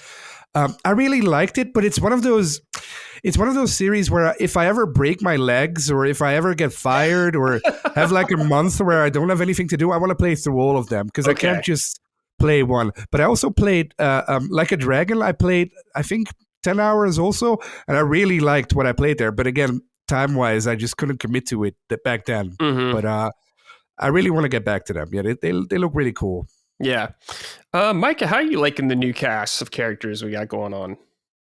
Yeah, I feel a little less connected to them than I did in like Yakuza 0, 1 and 2. Oh, But I think part of that is just time. These are such long games that I do feel like part of that is some of the characters I'm at this stage, I'm about 10 hours in, and some of the characters are still very guarded. We're still learning about like their past, for example. And you're totally right about the tone. They'll have these like super sad moments where somebody's opening up about their past, for example, and you just realize, oh my God, this character, who on the surface is like mean and a grouch, and the reality is that they're like heartbroken inside, right? The game really does totally like shift your expectation of who these people are, and it does just foster like really great, I don't know, you care about these characters so much the more that you play with them. But I'm early enough in the game that I still don't know some of these characters very well. You can tell that there are things. But as you mentioned, I think it's Nanba is the homeless man. And he is like, he has really funny lines. And so like some of the characters, the way they interact with each other, there's a lot of humor in these games for how serious they are, for how sad they can be. Nice. They have so much humor. And not just in the outlandish side quests where, you end up at like the adult baby club or whatever. Like, not just in those, but just the quips that they make. And it is a game with a lot of humor, a lot of depth. And the story is really like what keeps me coming back to the series, especially as they've fundamentally changed the gameplay this time around. And I was unsure about it. The story is what got me hooked. The gameplay, it just only adds to it. As I said, this is an excellent choice for this type of game. But the characters, I love the retired policeman, Adachi. He's really funny. And like after a battle, he does this thing where he like kind of like flexes his muscles like he's like some big tough guy. But the reality is like he's just like a retired old cop. Like I really am enjoying the characters for sure. Yeah, definitely. You brought up you're not connected to the characters as much. And I agree because honestly, it's unfair because I think Kiryu and Majima are just so goddamn amazing. They're like incredibly amazing characters that everyone loves, and they're like the steepest competition to go against. But they'll definitely grow on you more as you go. Yeah, you're only 10 hours in, so you'll definitely get to know them more. Have you done any? Oh, sorry. Go ahead. Oh, no, I'm just agreeing with you.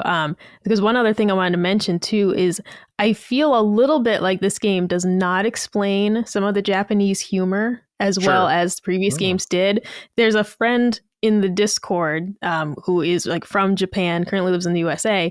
But I asked him, I was like, they keep making fun of Ichiban's name, but are not saying why. I was like, every time he tells someone what his name is, they laugh at him. I was like, so what's the deal with that? And he explained to me why it would be a funny name in Japan. But I'm like, but there's nothing in the game to explain why that's funny. Things like that are where maybe there's a little bit of lack of connection of like, I feel like the first game would have explained that.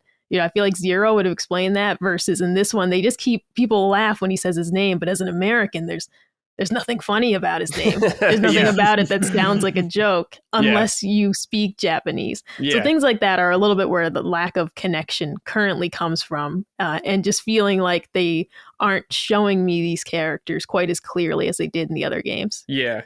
So you're about 10 hours in. You've done some side quests. Have you done any of like the big major side quests? Like a Yakuza game usually has like a big feature in it that's a side quest. Like some games have the cabaret thing. Some things have like a pocket racer. Have you done this version in the game yet? This game's version of that? I just got to it. So my last play session, I got to the part where they told me like, where you essentially get to like the management sim part of the game. Yeah. So you have either like in 0, like you have the hostess club, which I loved. I loved the hostess club. You show up and they're like, hello. Like, I love that. And then you had like the real estate management as well. Yeah. I literally just got to that point where I believe you're managing, like, is it rice cracker shop? Yeah, I think so. But that is, I just got to it and they're like, you're going to be managing this store. I'm like, all right. And then I saved the game because I had to go make dinner. So I just got to it and I was excited because I didn't look into very much about this game because I just wanted to kind of go in fresh. Hmm? But I was like a little disappointed at first. I said, oh, is there no management aspect to this game? Because I really liked those in the previous ones, especially the Cabaret Club. And then getting to this point, I was like, yes, there it is. Now we're cooking. I'm going to get into that. Side quests I've been doing as I find them on the map, but I'm not as diligent as I was with Zero, wanting to see everything.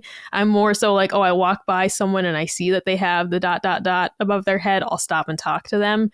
But I'm not checking the map as thoroughly for them. Like when I played Zero and I did like every single side mission, I'm not sure I want to do that this time around. I'm trying to play it just a bit more free form and doing the main quest. If I run by a side quest, I'll stop and do it. I'm playing it more like that versus how I play like Witcher 3, for example, which is like do every single thing on the map. Yeah, I think that's a good way to play it because there's a lot of content to do and you can get burnt out. So I think you're doing it the right way. Yeah. That management game, I spent so much time doing that stuff. I got addicted to getting the value up on everything. Seeing the numbers go up, it was so much fun. I can't wait for you to play more of that. That's the type of stuff I love finding in a game. I keep mentioning Witcher 3, but like I got so hooked on Gwent while playing that that I would fire up Witcher 3 just to go play Gwent. Like I had a bunch of other shit to do, but I would just go into the tavern and just play Gwent. Mm-hmm. And the same thing happened in Sea of Stars with the Wheels minigame. Right. I got so hooked on Wheels that I would just fire the game up just to play that for an hour. So I really love when games have like a mini game so good you want to play it just on its own. Like that, I'm all about that. Steve wrote in, "Hey guys, I have never played a Yakuza game, but I am intrigued by the turn-based combat system of Like a Dragon. I am very interested in Like a Dragon Infinite Wealth due to the Hawaiian setting. Do you all think it would be necessary to play the original Like a Dragon before jumping into Infinite Wealth? My gaming time is limited, so I don't think I'll have time for both. Great job with the new podcast, Brad. This has really been a quality addition to LSM content. Thank you, Steve."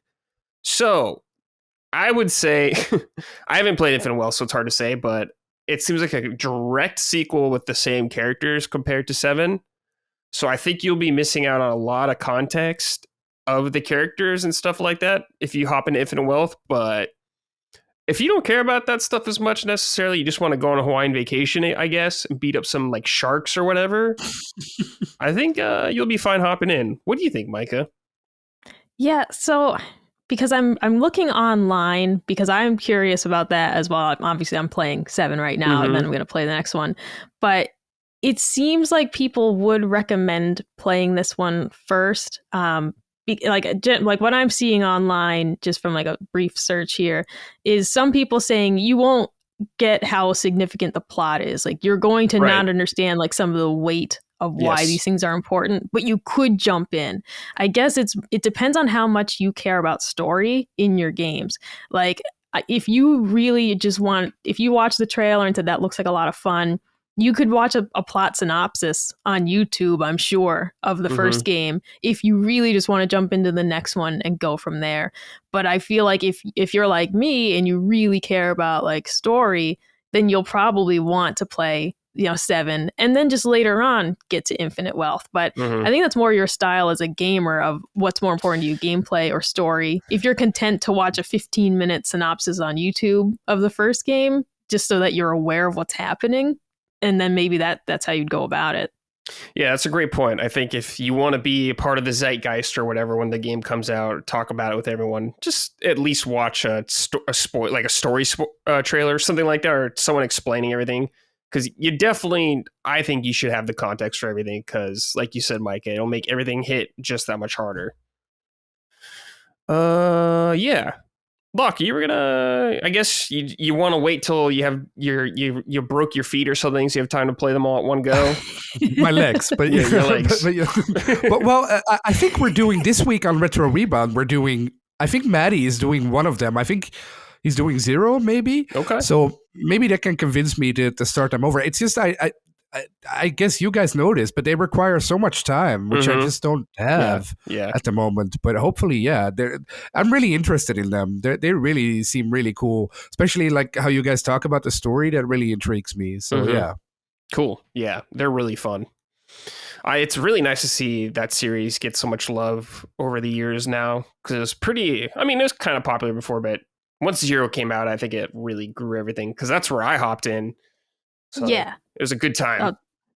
Totally agree. And also, because, for example, I picked up years ago at PAX, I picked up a Japanese copy of Ishin. And at that time, there's no English on the disc. All you had online was like a fan translation, you know, and we ended up getting to the point where this game is so popular that they're like, we'll put it in English, you know. That's something I had hoped for ever since playing Zero, because I was just like, I just want more and more of these games, right? Yeah. So I'm thrilled to see how popular they are. And by, you know, in the same vein, the Judgment series, I've only played the first one, which I love and highly recommend to people. So it totally is just like, these games are really high quality story, you know, off the charts. Like, I definitely recommend them to people who love like story based games. There are genuine moments in like Yakuza 0, for example, I like gasped. Like, I was like genuinely surprised. Or in Judgment, for example, they really kept me guessing the entire game as to like what the big mystery was. I never figured it out. And I don't want to, like, I'm not wicked smart or nothing, but sometimes you figure out games really early on. Like, for example, like Persona 4, I figured out who the bad guy was very quickly. And then I played the game for 80 hours. But it was just one of those things of like, I felt like, I was like, they spoiled it themselves here. Like, I figured this out, and I'm not very smart, and I figured that out. But like Judgment, I didn't know what's going on. They kept me guessing the whole way. So I totally recommend these games to anyone who just loves like story driven, like, you know, really involved games, because they'll keep you guessing, and the voice acting incredible as well. Yeah, these games have such nice environments just to hang out in, like the bars. I just love where they just sit there and drink whiskey. I love that. It's so comforting, that whole series, man. It's so good. All right, let's move on to Sort It Out. On this segment, we just talk about something that's bothering us in the game industry, something that needs sorted out. Company, person, game itself, who knows?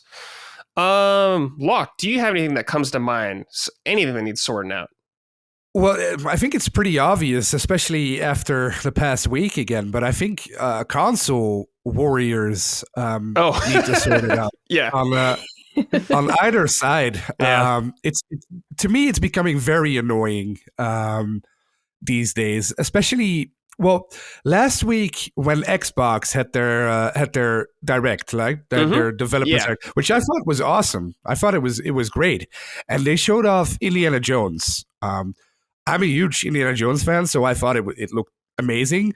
But then you saw some PlayStation people get really annoying about it, and kept telling people that it looked like crap, or it looked like a PS4 game or whatever, which is so stupid, because it looks like such a fun game. And I think it goes the other way too. Like when PlayStation has a good game, like The Last of Us 2 right now, which is an amazing game, even though it's just a remaster or a remake or whatever they call it this time. Xbox people are really down on it, or they really insult it and really think it's stupid, whatever. It's all so stupid, because they're all great games, and I just wish these people, especially on Twitter, would stop fighting each other and would stop picking fights with everyone, including people from LSM.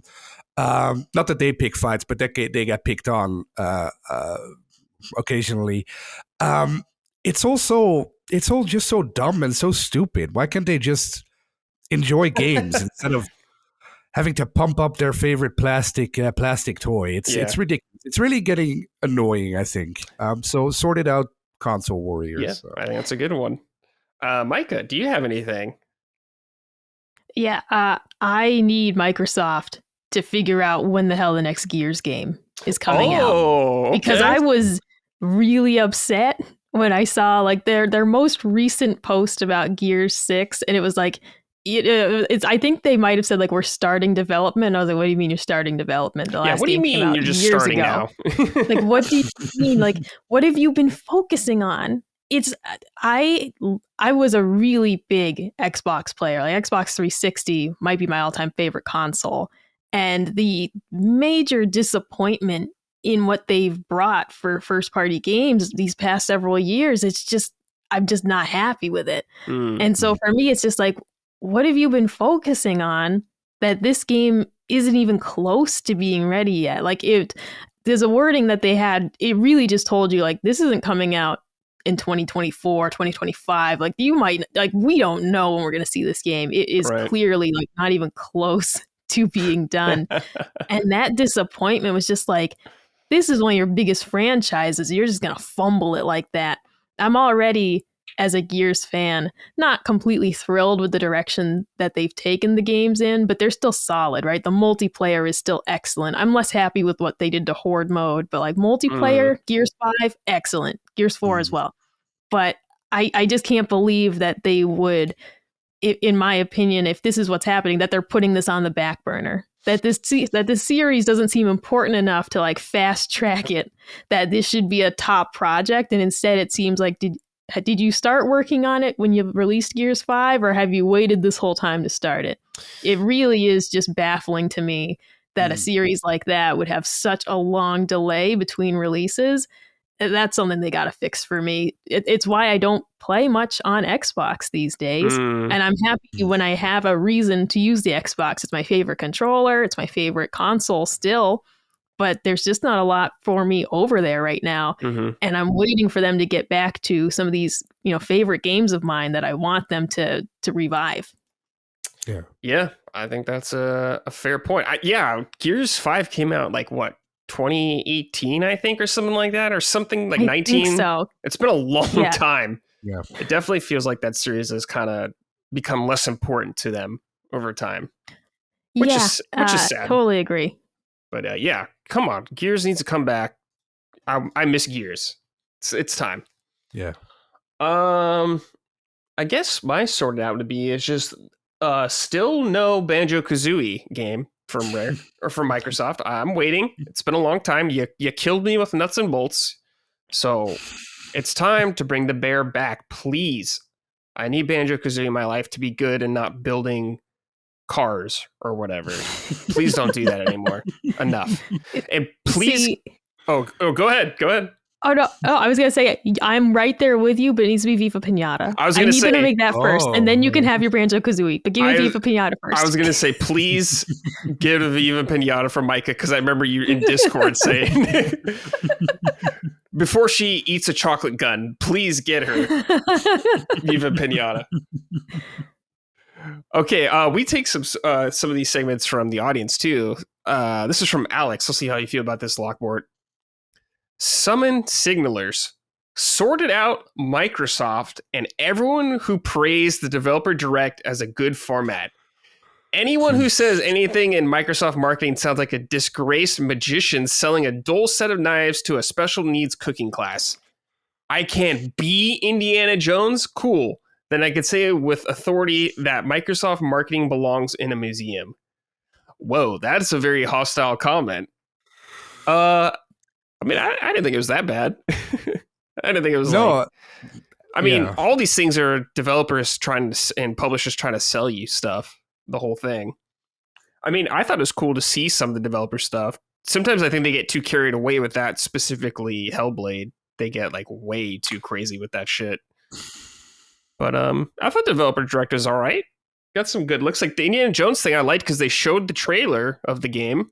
Then they showed like them talking about it. Yeah. I think that's like not a bad way to do it.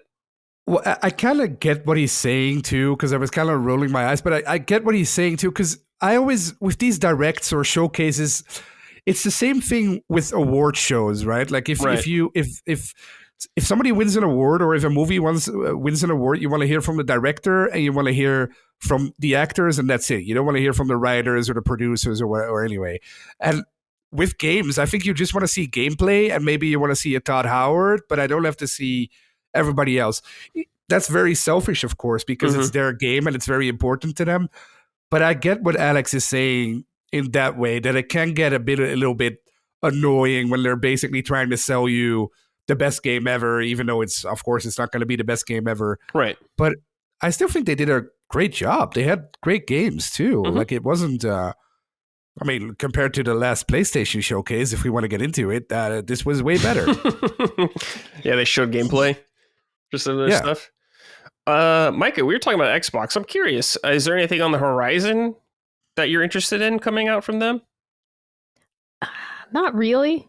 Okay. I mean, I didn't grow up with Indiana Jones, so I think it looks cool. I might play it. I don't know anything about Indiana Jones. I've never seen the movies. I don't know what he's doing out there. Okay. No.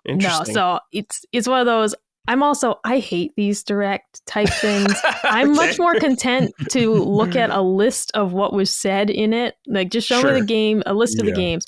The only ones I watch generally are the Nintendo ones for punching up. Like, I will watch that, get annoyed at the presentation because, yes, sometimes even in the direct, they hold your hand. They're like, watch Mario jump from platform to platform. It's like, that's what he does. That's what he does. That's the game. Like, and you're also showing it to me. Like, the narration on the Nintendo ones, definitely geared towards children, definitely geared towards parents or grandparents shopping for Christmas presents is what it feels like. Yeah.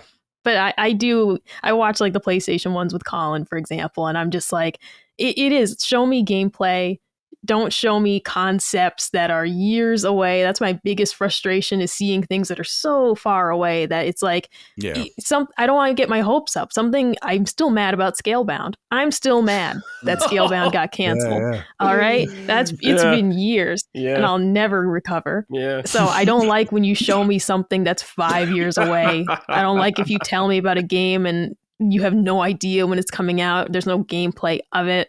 Because the other thing, too, is getting disappointed with what the game actually is later. What is it? I think it's an MMORPG. It's called like Black Desert or something. I remember seeing the story trailer and being like, this looks amazing. I can't wait for this game to come out. And then they showed what it was. And it's just not my type of game. But I was like, if you told me that from the beginning, I wouldn't have been upset. But you showed me this awesome story and I was like, man, that game looks amazing. And then when you told me what it was, I was like, oh, that's not my type of game. So I don't like being lured into things and it's not giving you enough information to even know the genre, for example. Those are the type of things I really hate about some of these presentations. Yeah, I think that's fair. All right, we got one from Jordan Claremont. Glock, you'll like this one. Sorted out PlayStation and Xbox fandoms on social media especially, but even in our own LSM Discord, there is so much strife and contention where it comes to anything that either company is doing. I think we could all take a step back, breathe in some fresh air, and appreciate everything these companies give us. They are major corps at the end of the day. Let's push past the fact that and just enjoy good games from devs who want to deliver their customers awesome games. Yeah, obviously at the end of the day, it's all just about playing the games. We will follow where the games go, essentially. But yeah, some people just get too crazy. Well, it's Starfield's fault. Damn you, Starfield, Todd. Starfield broke a lot of people on both sides. Yeah, it did. Xbox people still pretend to this day that it's the best game ever. PlayStation people still pretend to this day that it's the worst game ever. The truth is probably somewhere in the middle, but that's where it really started to get annoying, at least to me. Everywhere, Twitter, Discord, everywhere, people would just moan. It's like people don't really play games anymore. They just really whine and talk about it and pretend like they have the best one or the other one has the best one. So it's. I hope that goes away soon. Yeah. I assume we probably get a lot of flack for that kind of stuff too, because we have podcasts that are about specific platforms with PlayStation, Xbox, and Nintendo. I don't know. I don't think anyone bullies Nintendo people. Nintendo people just kind of do their own thing. No one really cares. No, they just call us Nintendorks, but otherwise, you know. That's not bad. That's pedophiles. Oh yeah, that's probably more modern. Yeah, I was gonna say Nintendorks is like that's what they do. Is like from the 80s. All right, let's do Keep It Up now, which is the exact opposite of Sorted Out. Who's doing great work right now? Who are we pleased with in the industry? Lockmort, what do you got? Well, this is going to sound like a cop-out, but I'm going to say Keep It Up Maddie from LSM. Because you guys know Maddie is making his own game. Yes. Right? Brad, you knew about this too, right? Like yes. he talks about it a lot on shows and stuff. Well, I can't say anything about the game because I've only seen parts of it, of course, and I've only played like a really tiny slice of it. So I don't even think he has announced what type of game it is.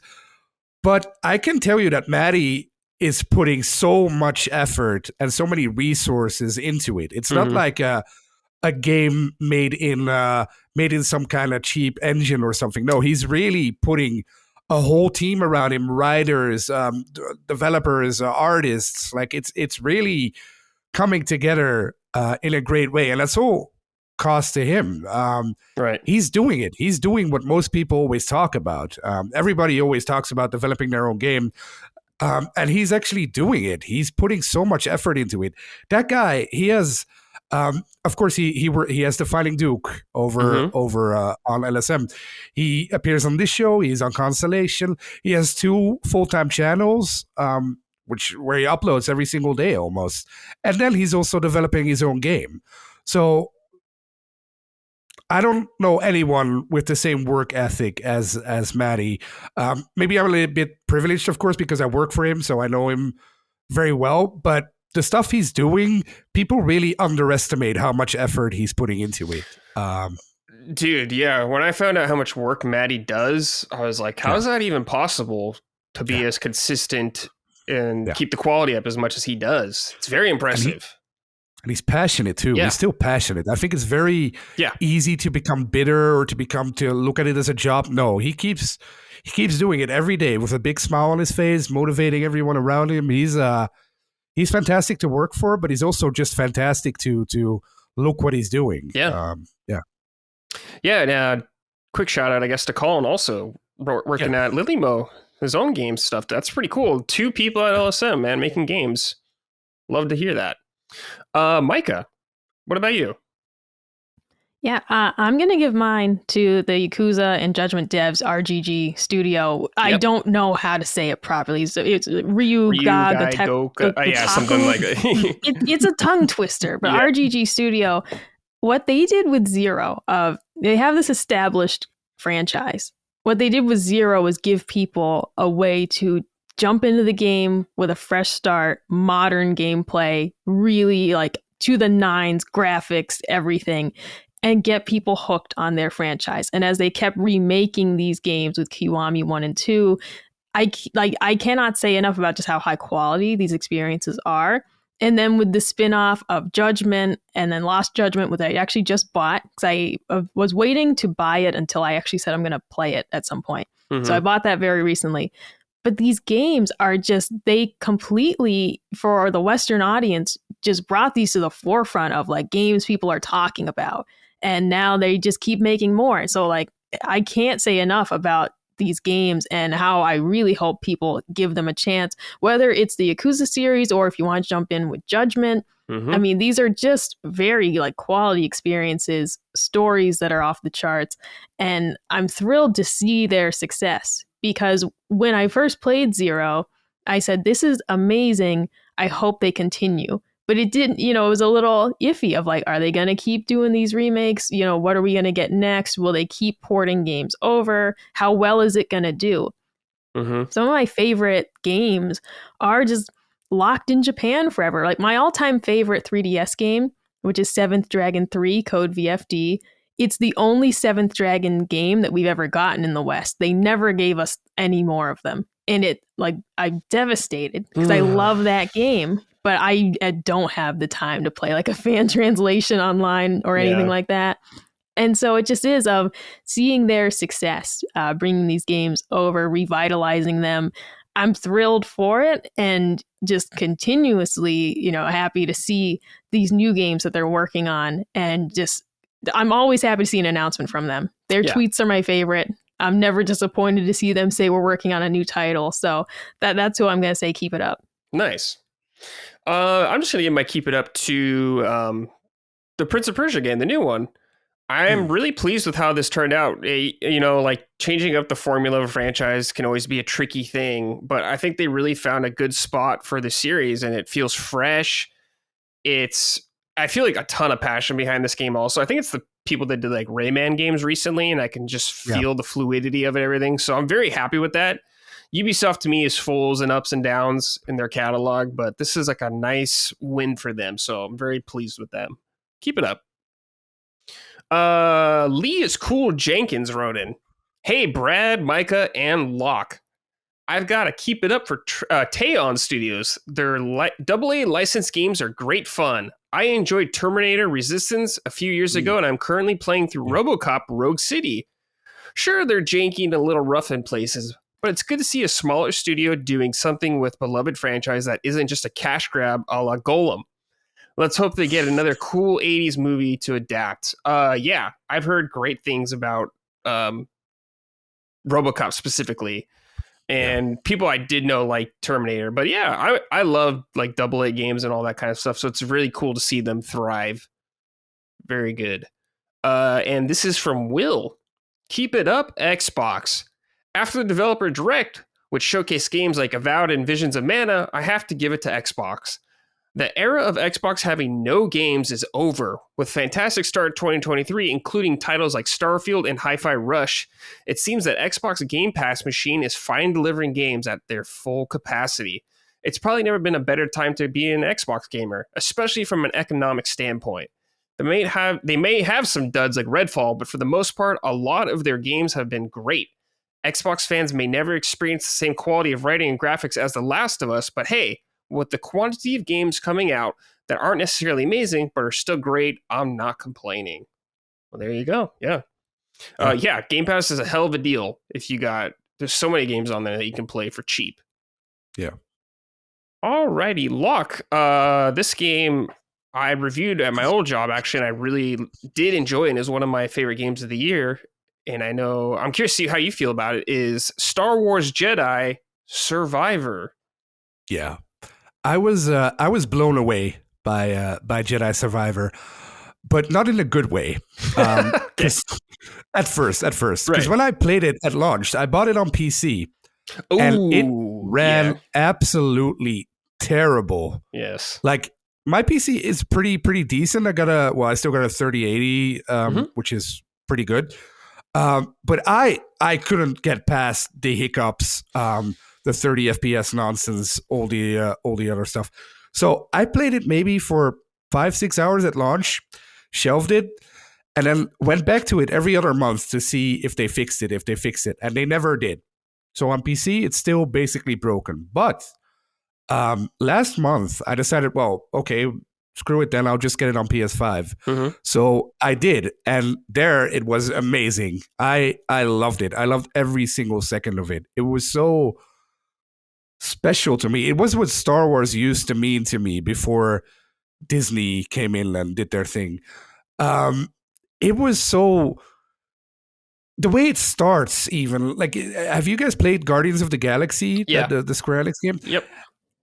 No, it kind of gave me those vibes when Jedi Survivor started. It starts basically in the same way. Like, you get captured and you have this whole new team around you, and you get brought to this senator, and of course things go wrong, and then people die, and then you get stranded on this new planet, which was a very interesting way to start it, because usually Star Wars games or Star Wars shows these days, even the last one did it, Fallen Order, they always start with Order 66, right? That's like the thing in Star Wars these days, where every movie, game, or show has to start, apparently. But this one did something original at the start, which was very intriguing to me. And then you strand on this planet, Kobo, and I thought it was going to be more like the first game, that you were going to travel from planet to planet, and then the story gradually comes in. But no, you really stay on this one planet, and this one planet basically becomes your hub, right? Like it becomes it becomes your hub. So you have to expand on it and really explore every single area of the map, and it basically becomes sort of a Metroidvania. On that part, and then the story, which gradually gets fed to you. You find this High Republic robot, a droid, and then that leads you to this Bacta tank, where you find this old Jedi who's maybe not old there anymore, and then it rolls you into it so nicely. It has such a good flow to it, such a special flow to it too. Like, not a lot is of course, a lot is at stake, but it's not really You don't have to defeat Darth Vader to become the ultimate Jedi or whatever. You're just basically figuring out how to get away from the Empire, right? Like you have to find this new planet that's maybe discovered and that can be hidden, and maybe that could be a safe haven for the Jedi to rebuild itself. So it's very personal. It's very, very more strict. Very, very, yeah. It's way more emotive to me than the previous game.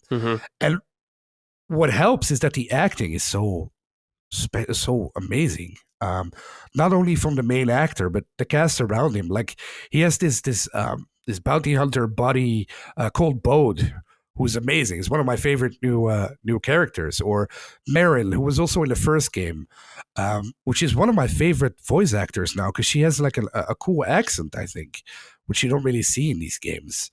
So I thought the story and the characters and all that was amazing.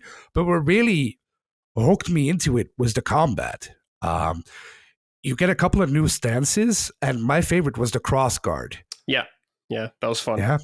Yeah, that's like the sword that Kylo Ren has in the new trilogy, in the sequel trilogy. Yeah, right? It kind of acts like a big like broadsword in this. It's like a heavier swing, but yeah.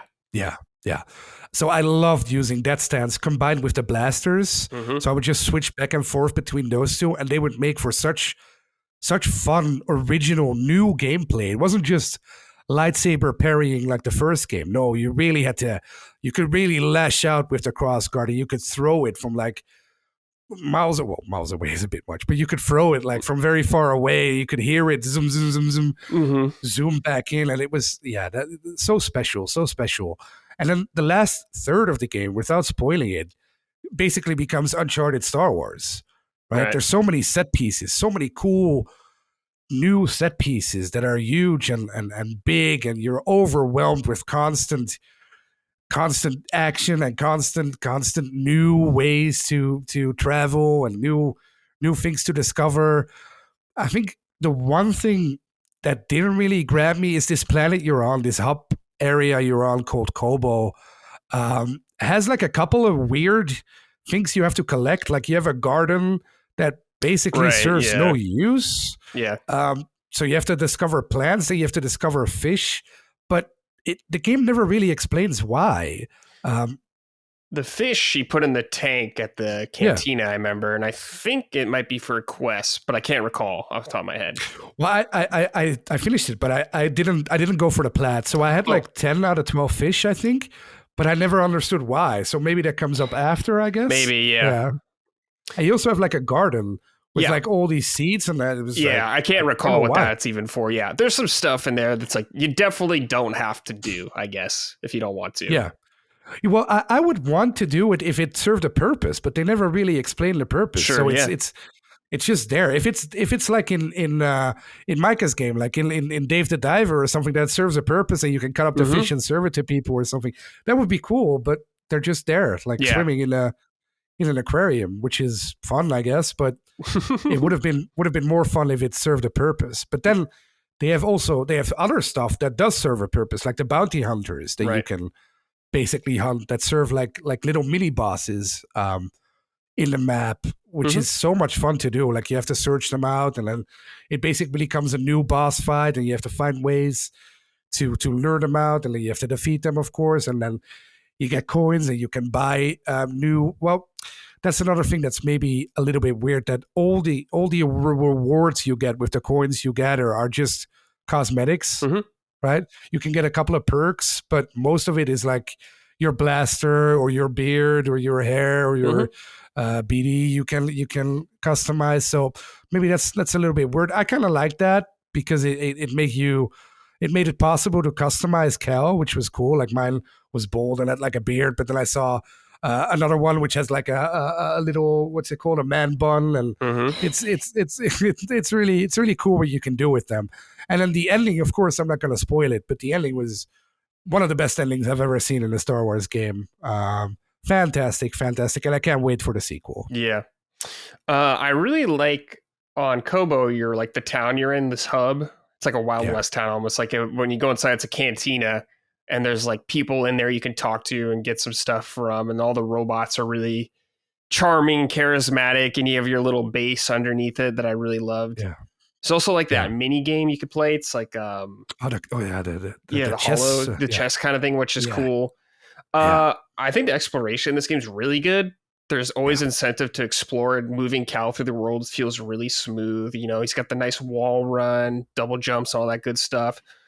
Yeah. And I liked a lot of the cosmetic rewards. I really appreciated being able to get Cal a bunch of new clothes, not just ponchos like in the first game, which I love the ponchos, don't get me wrong, but just having the options was great. And yeah, there's some really fun set pieces in this game, and I think it's excellent. And it's great to hear that it's in a better state than it has been previously on PlayStation. I reviewed it on PS5 when I did, and it was good and still very playable, but it wasn't perfect or anything like that. But they've been working out a lot of tech issues on PlayStation at least, so it's good to hear it's running great. Do you think that's what held it back? Because I was so surprised that it didn't get much attention, like at the Game Awards or something. I would have put it up over Spider-Man any day of the week. Yeah, personally, I would have too. I'm sure that did not help, definitely, kind of thing. And especially if the PC version is still kind of messy, that could definitely hinder it, I think. Yeah, I think it came out kind of around when Zelda did, I want to say. Yeah. So maybe people just kind of forgot about it, unfortunately. I think it sold fine, but yeah, that game is really fun, and I really recommend that and the first game. I recommend playing the first game if you can, because it is a direct continuation, but yeah, Jedi Survivor is an excellent Star Wars game. Very good. Micah, did you play Fallen Order? Have you played this one at all? Oh, I really don't know much about Star Wars. Like the Star Wars games I enjoyed was Lego Star Wars. Love those. I've only seen 2 Star Wars movies, one of them being the holiday special, which Colin watched for Knockback. That was my first ever Star Wars movie. Because as a child, it terrified me. C-3PO really freaked me out. And I remember being concerned that his mouth didn't move. I didn't like it. Like my parents watching one of the movies on TV. So I noped out of that.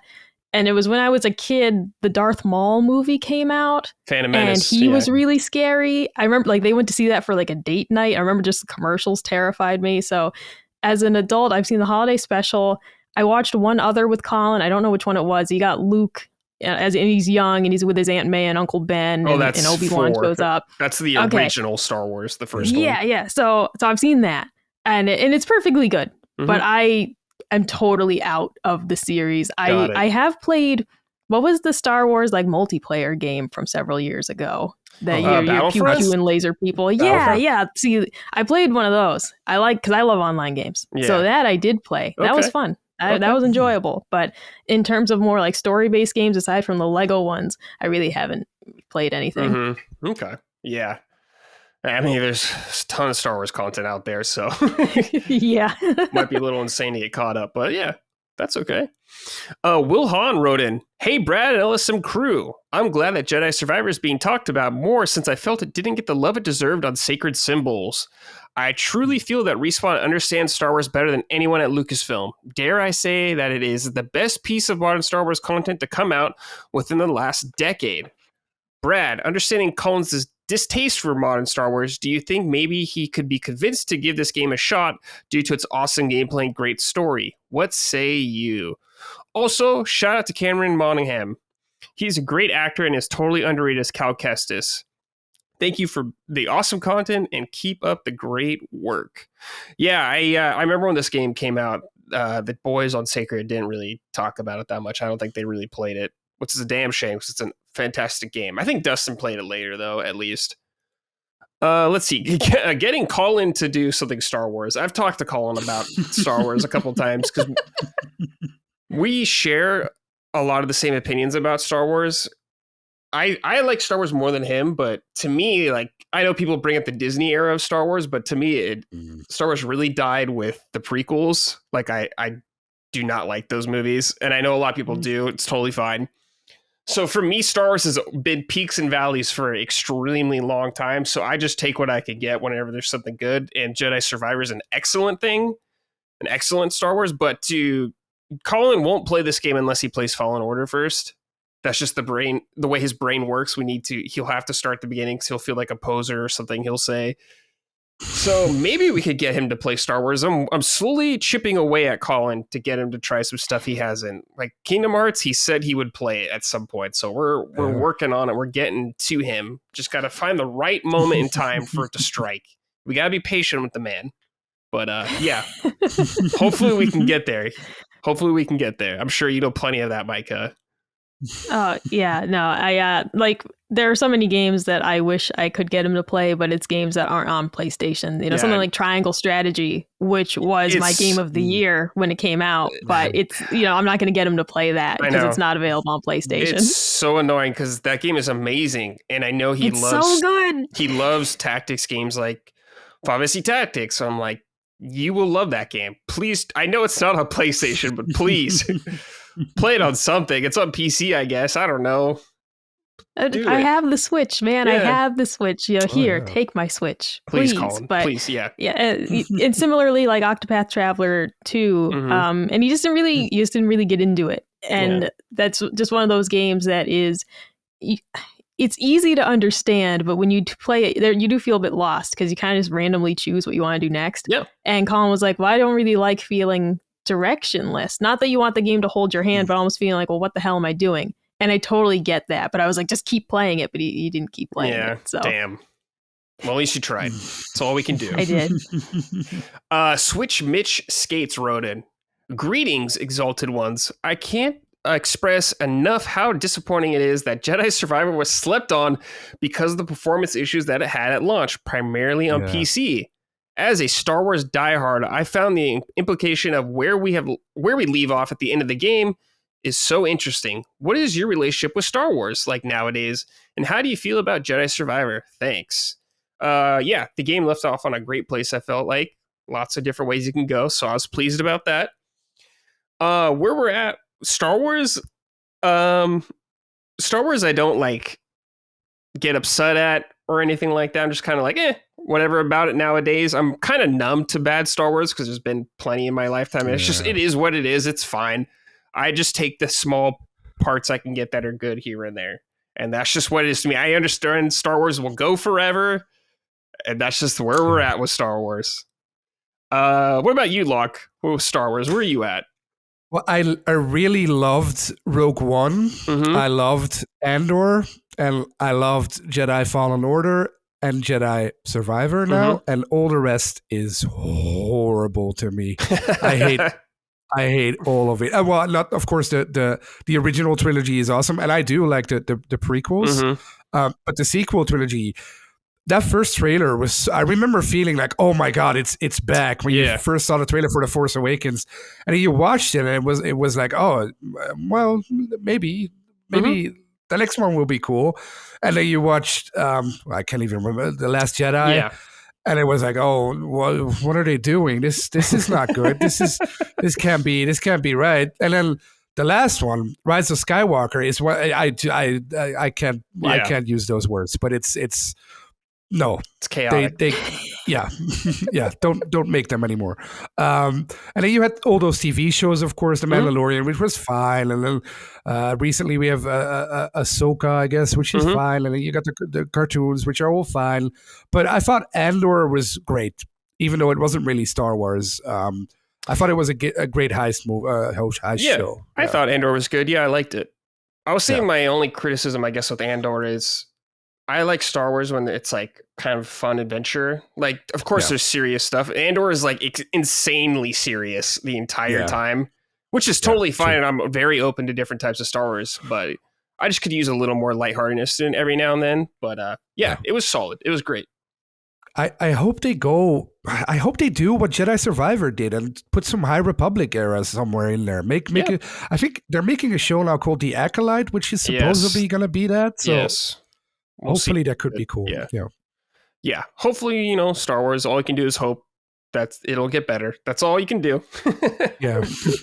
Stay optimistic, I guess. God, every time we talk about Star Wars, everyone sounds like they need therapy. It's just like brutal. It's just brutal, man. Something that's not brutal, though, Micah, is Persona 3 Portable, is what you were playing on Switch, right? Yes. Now, before we get into this, you posted this, and I was like, wait, why are you playing this? The remake is like right around the corner. And you're like, well, I want to play handheld. And I was like, oh, Yeah. okay, fair enough, I guess. So, wait, hold on. Don't you have a PlayStation Portable or whatever, or a Portal you guys could use? Oh, well, yeah, I guess, I'm like, yeah, that's Colin's. I guess I'm his wife. I probably could have asked to borrow it. Yeah. I mean, you play what you want to play, but yeah. Yeah. So, I mean, this is my first time ever playing Persona 3 because I started with 5 when that came out. Later went back and played Persona 4 Golden on Vita. And so then I played also, adjacent, I played Persona 5 Strikers. I just ordered Tactica because it's half off at Best Buy right now. So I went ahead and got that. Oh, yeah, I'm super looking forward to it. I wasn't expecting it to be on sale so soon. So I was like, I'm going to get that. But yeah, this is my first time playing Persona 3. I really like the presentation, though, that it's part visual novel, part Persona, essentially. I do think that it streamlines the process a bit, that instead of walking to every place that you're using the cursor to, click around, it reminds me in a really good way of some of the games I played as a kid, like the Putt-Putt and Fatty Bear type games, like the click around type games, Putt-Putt goes to the zoo and all those. And it reminds me in a really good way of those. A much more serious tone, much more refined and sophisticated gameplay. But I'm enjoying that aspect of it, of hovering the cursor around things and searching for the takoyaki shop and various things around the mall. I am just enjoying this presentation. Of course, looking at the complete remake, and it's like in much more the Persona 5 style, very appealing. But for me, part of this is what I have time to play. And a big part of that is just sharing, a space with Colin. We have multiple TVs, but we work a lot. So our time together generally is that we're in the living room playing separate things. And we call it being alone together. And so I don't often play games in our loft area, for example, because then I'm just actually alone. And it's instead of after a long work day, just kind of still being separate from each other, we just have that extra time. Right. So handheld gaming is a big part of my life for that reason. I honestly did completely forget that the Portal existed.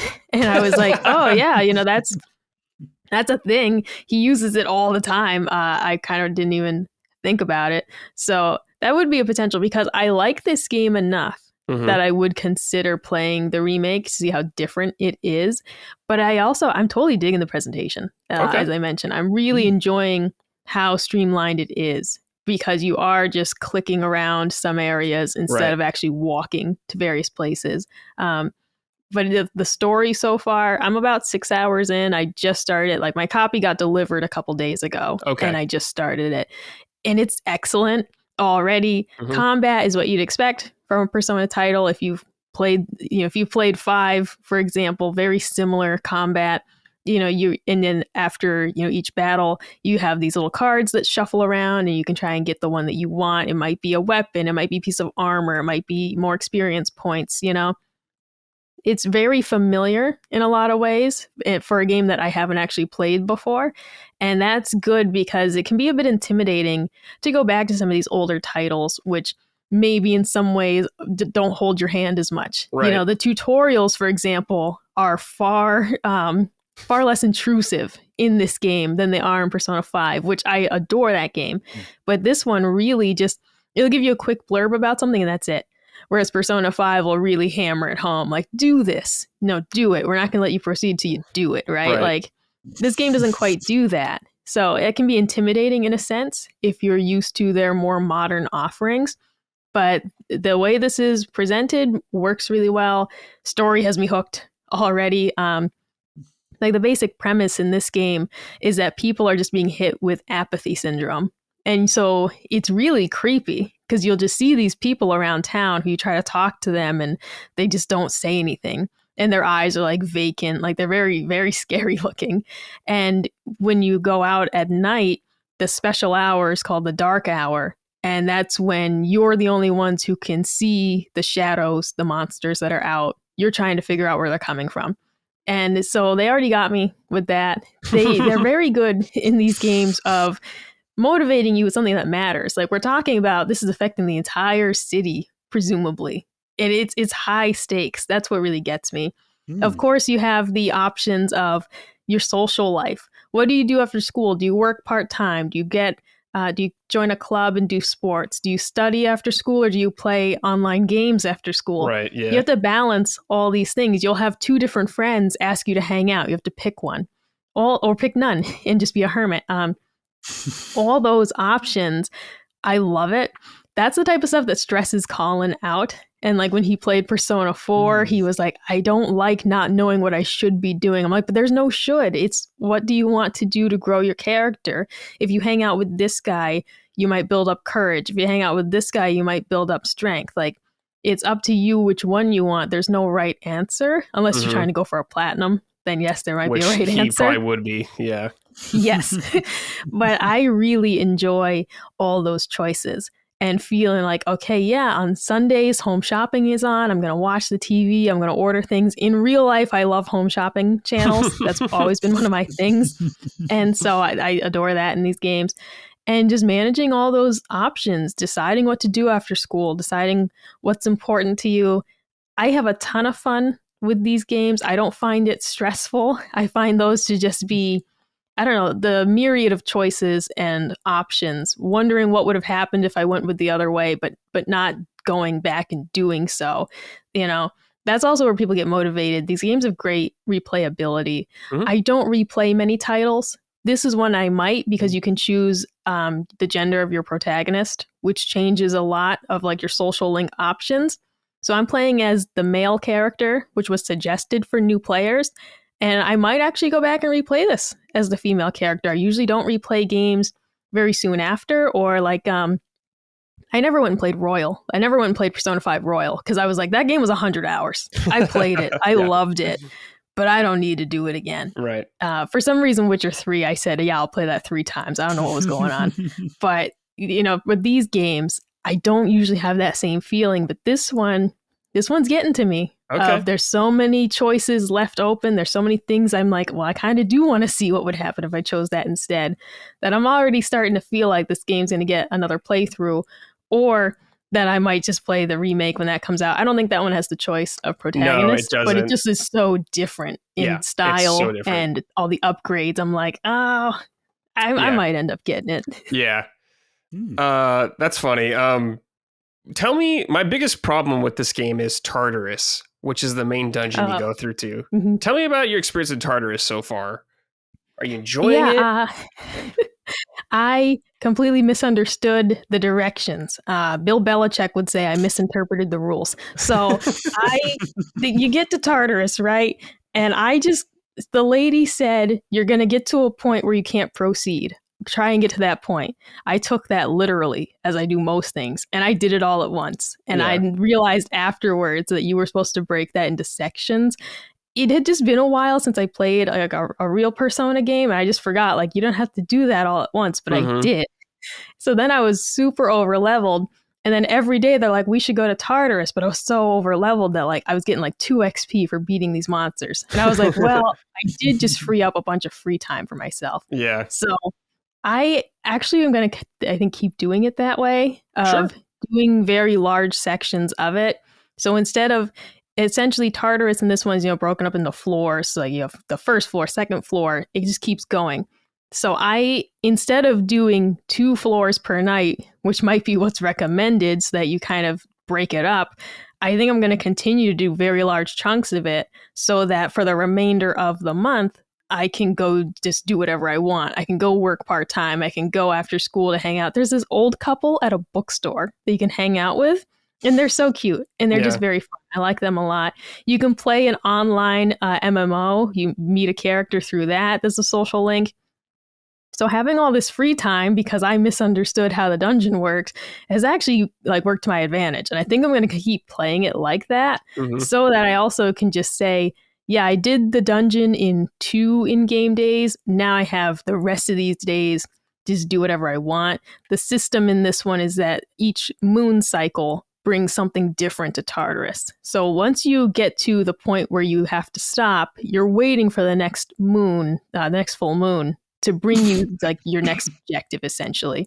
So I kind of like my style of just doing it all very quickly and then having a whole bunch of free time. Yeah. I guess just my main complaint with Tartarus is that it looks all the same throughout the entire game. And this is not a short game also. This is a very long game. And oh boy, did I get burnt out of that whole entire area. But I'm glad you're enjoying it so far. That's good, because get used to it. You'll be there a lot. Yeah, you bring up a very good point. It's not like Persona 5 where each, dungeon is a very different, each palace, completely different style, everything bright and colorful. One thing I do like that they did is that you can tell your party to split up.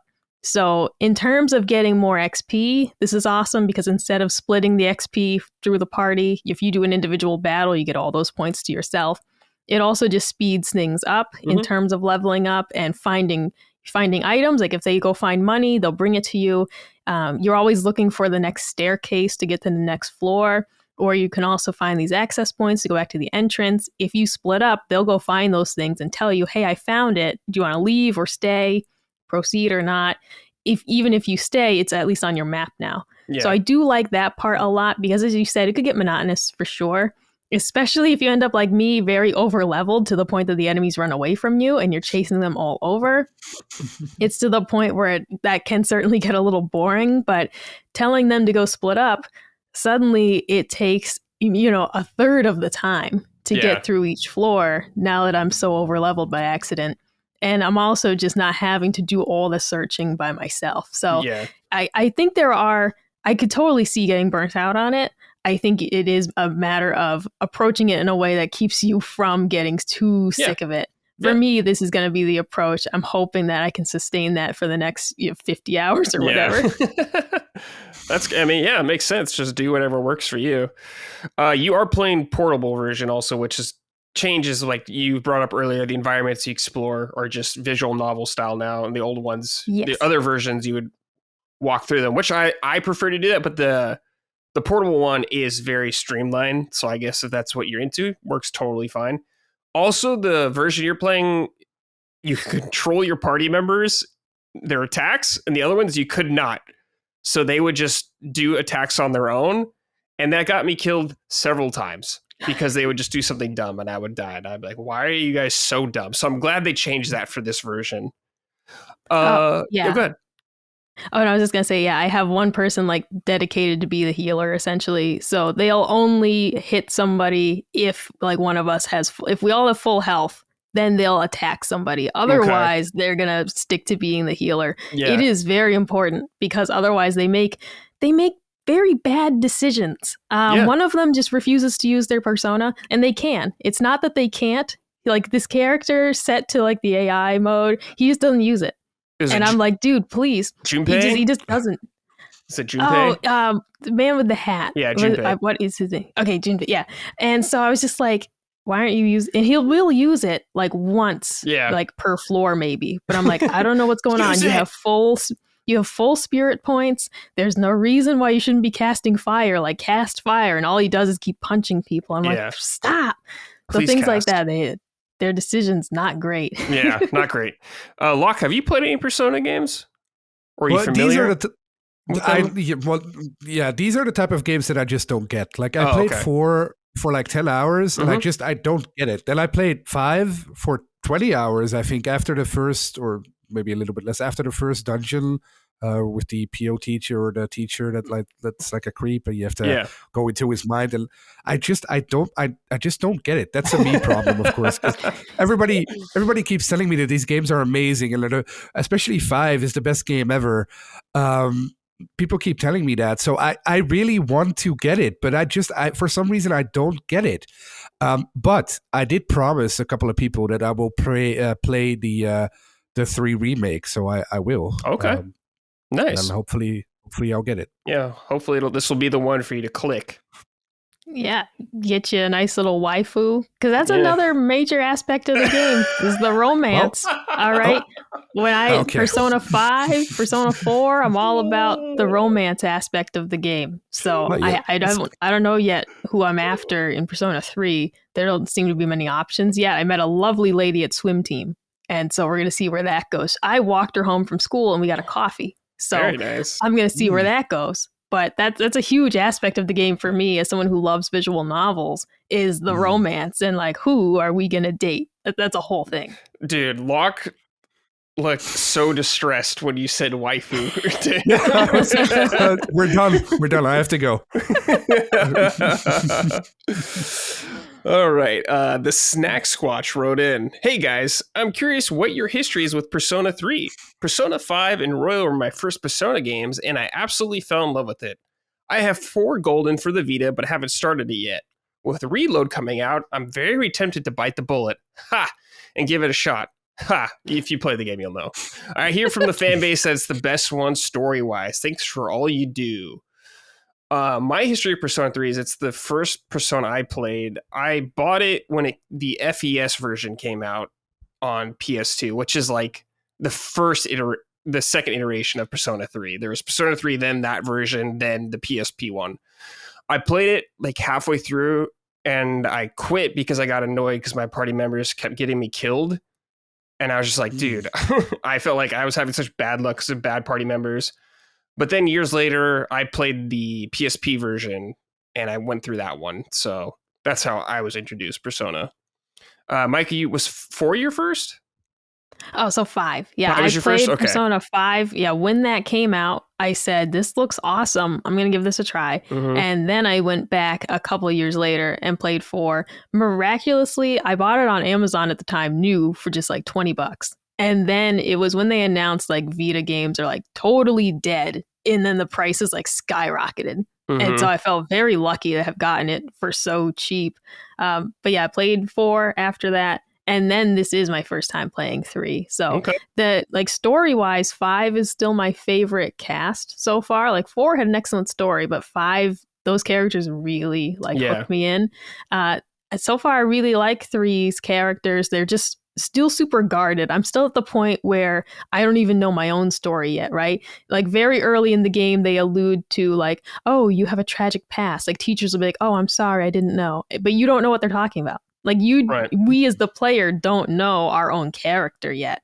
So I'm still at that stage. It's definitely a slow burn so far. I like that though. I like to see where this is going. And in comparison to the other games, it's definitely addicting like the other ones. I'm totally hooked. Cool. Hell yeah. And we all know Locke loves Persona. He's played all of them. That's where his history starts. He started on the PS1. Yeah, sure. Yeah. I love all of them. They're great. No, but you've given them fair shakes. So I appreciate that. Well, yeah, because I really want to. It's not like it's. I know it's the joke because we talk, but no, I really do want to like them. Especially 5. I think the artistic value in the way it looks is amazing. But I when I play a game, mostly I work a lot. So when I play a game, it has to. I have to do something or I just fall asleep. And I remember playing Persona 5 and kind of liking the story, but I doze in and out and then I just can't keep my attention. I totally get that, yeah. So these games sometimes take a while to really start going because they really take their time to ease you in. But that's not for everybody. So I totally get it. I'll promise I'll play the third one and I'll beat it. Even if don't promise that. You'll play it. Don't promise you'll beat it. They will not forget that. I will. I promise. Oh my god. Okay. Because the last thing I want to say about it too, 3 so far has my least favorite soundtrack. It's not bad. Okay. But it's my least favorite so far. Like Persona 5, that soundtrack I still listen to when I'm on my exercise bike and I'm putting on, some of those songs. All right, like that music's really good. Yeah. Persona 4 played some of those songs at our wedding. All right. Persona 3, I don't think would make the wedding playlist. And it's not making the exercise playlist either so far. So it's not bad, but I'm not feeling it the same way. Yeah. Like Persona 5, I wouldn't dream of listening to a podcast while playing that. But Persona 3, I have indeed listened to a podcast while playing it. Because I was like, I don't necessarily want to hear this rap song again. Okay. What are they doing? How are they changing it? Because it's a remake, right? The third one that's coming out now, that's a remake. Yeah. Are they making it more? Are they updating it more to much more standards or much more? It looks visually much more in line with Persona 5 style, like how the characters look and everything. 3 was a PS2 game and a PSP game, so character models are pretty primitive nowadays. They just look much more stylized, and I'd say in that sense. from a visual standpoint. I'm sure there's tons of combat changes that I'm not aware of. I haven't paid a ton of attention to it because I kind of wanted to keep it a mystery for myself in a lot of ways. But from what I've seen, it looks dramatically different in very positive ways. Nice. Caspa, final question from Caspa. Greetings, summoners. Finally, an excuse to talk about Persona 3. This is my favorite game of all time, and quite frankly, it's not even close. The characters, story, and music are all textbook examples of peak fiction. So I'm really anxious to hear everyone's thoughts on the game. And where would you rank it amongst the other games in the series, and maybe even amongst some of your favorite JRPGs? I also wanted to get a gut check on everyone's thoughts going into Reload. Everything I have seen thus far has looked so incredible. I'm going to be so far up this game's ass when it drops. Locke, please just accept Persona is better than Baldur's Gate. There is a weeb inside you. It's time to set him free. I'll shut up now and listen. Thanks. I hope so. I hope that happens. That would be... I think the world would explode. Baldur's Gate 2 is your favorite game of all time. I don't think anyone's going to touch that. No. I'm really I'm serious though. I really want to give 3 a chance at least. Or well, I promised I will finish it, so I'll finish it. But I hope it hooks me. The way you guys talk about it, I'm always so envious of people who like anime and visual novels because they always seem so engaged with it, and I'm missing out. I always think I'm missing out. So I really want to. Yeah, I don't know what I have to do to. I'll try. The only bad thing, Locke, is it comes out the same month as Final Fantasy VII Rebirth. It's at the beginning of the month and Rebirth's at the end, but I don't know if you'll be able to finish Persona 3 in that time. So just keep that in mind. Like, I'm not expecting to play Persona 3 until after Final Fantasy, essentially. So just keep that in mind. But it's going to be good. All right, our final game on the list is Final Fantasy VII Remake. Locke, you've been playing this. I just finished this a couple days ago again in preparation for Rebirth. Locke, please tell me about this game and your experience with this Final Fantasy in general. Well, when I was a kid, we didn't have a lot of money. So I got to buy one game a year, and we only had like a family PC, right? So I didn't have any consoles growing up, and we only had like one technical store in the little town where I lived, and they only had PC games there. So lucky for me, I could just bike there and then pick out a game. And I remember when I was 12 years old, I got enough money for one PC game, and I went to the store, and they had 2 big boxes, PC boxes, right? Yeah. Massive. Almost shoe boxes.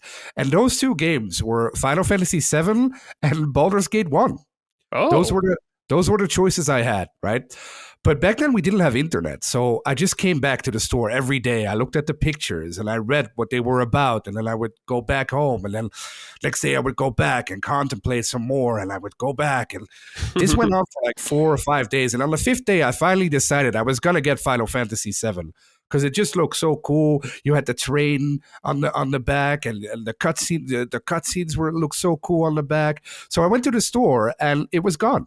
Oh. So I picked Baldur's Gate, and I think that's where it started. Yeah, that's where my life deviated into not being a weep. Yeah, that's the point.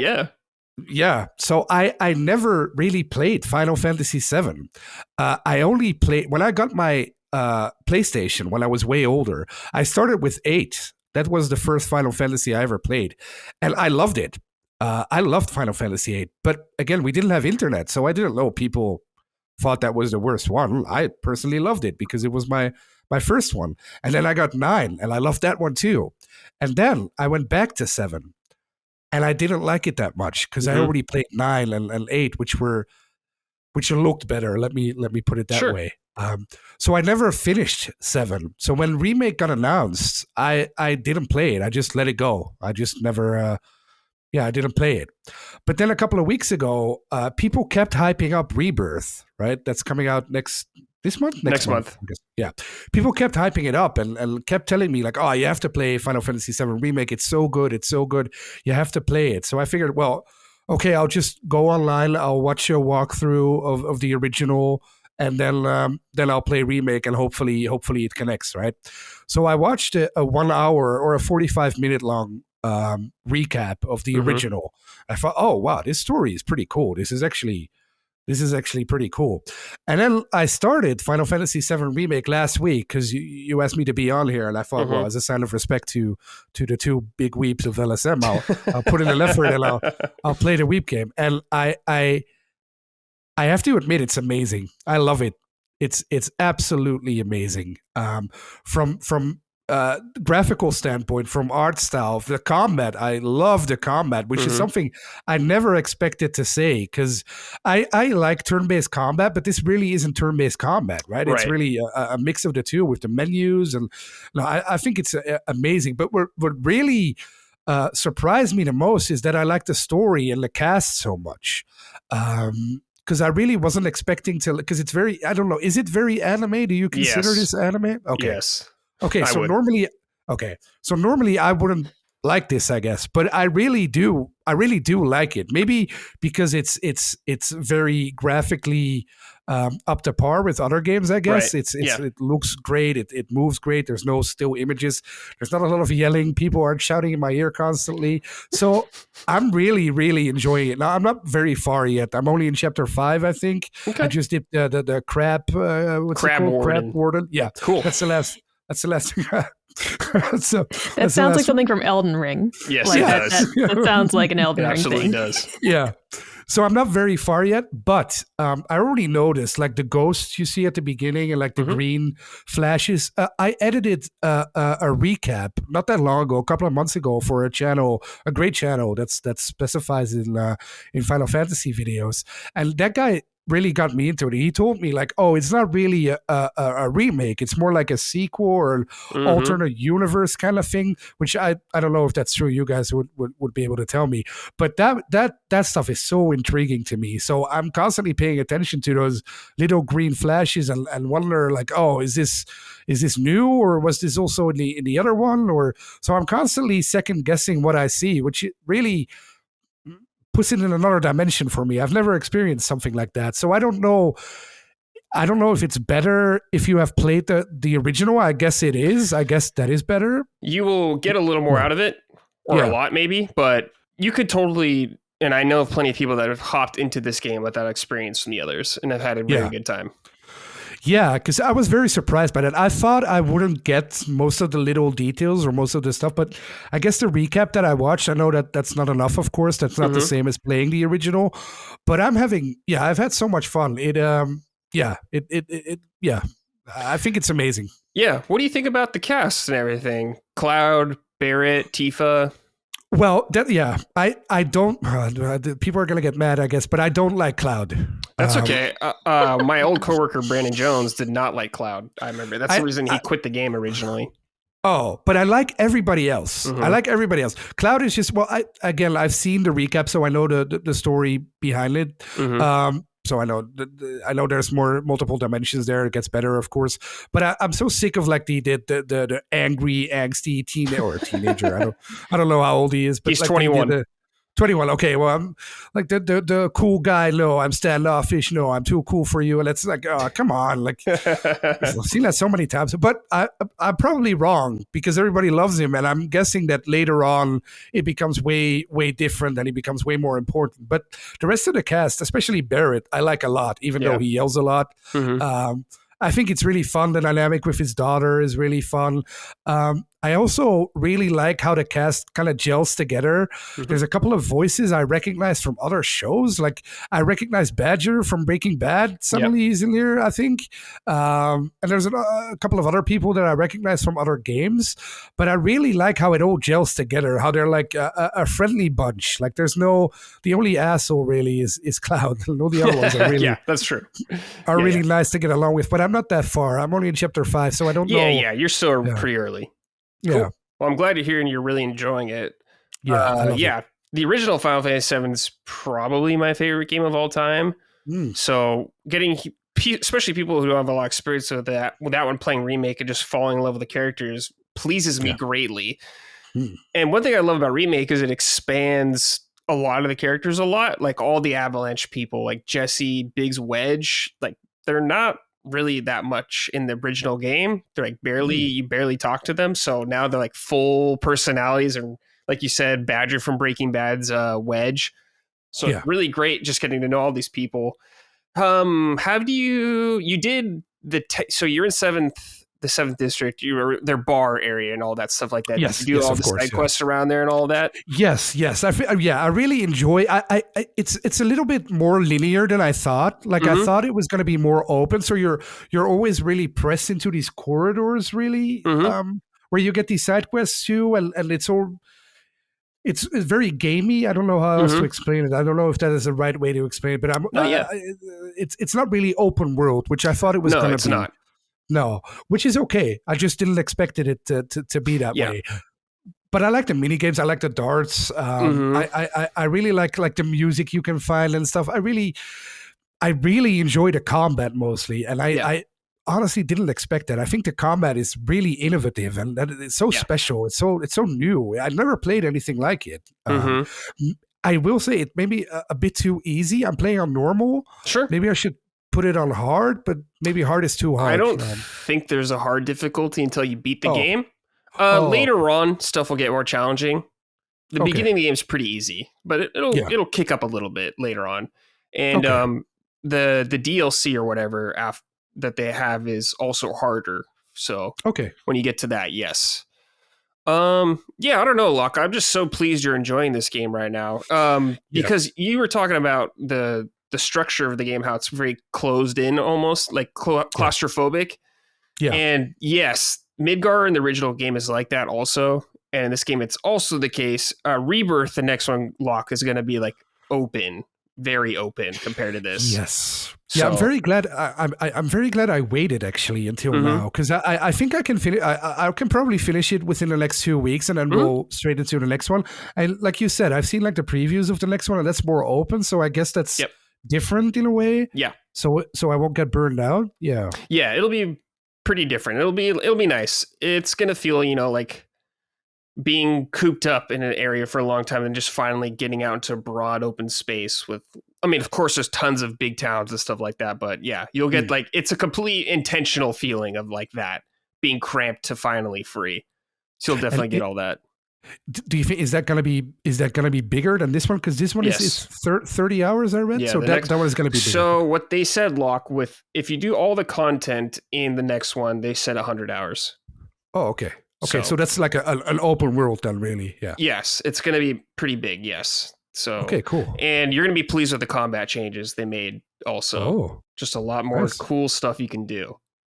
Okay, cool. I was lucky enough to play it early a while ago, so it's very good, Locke. So I think you're going to have a great time.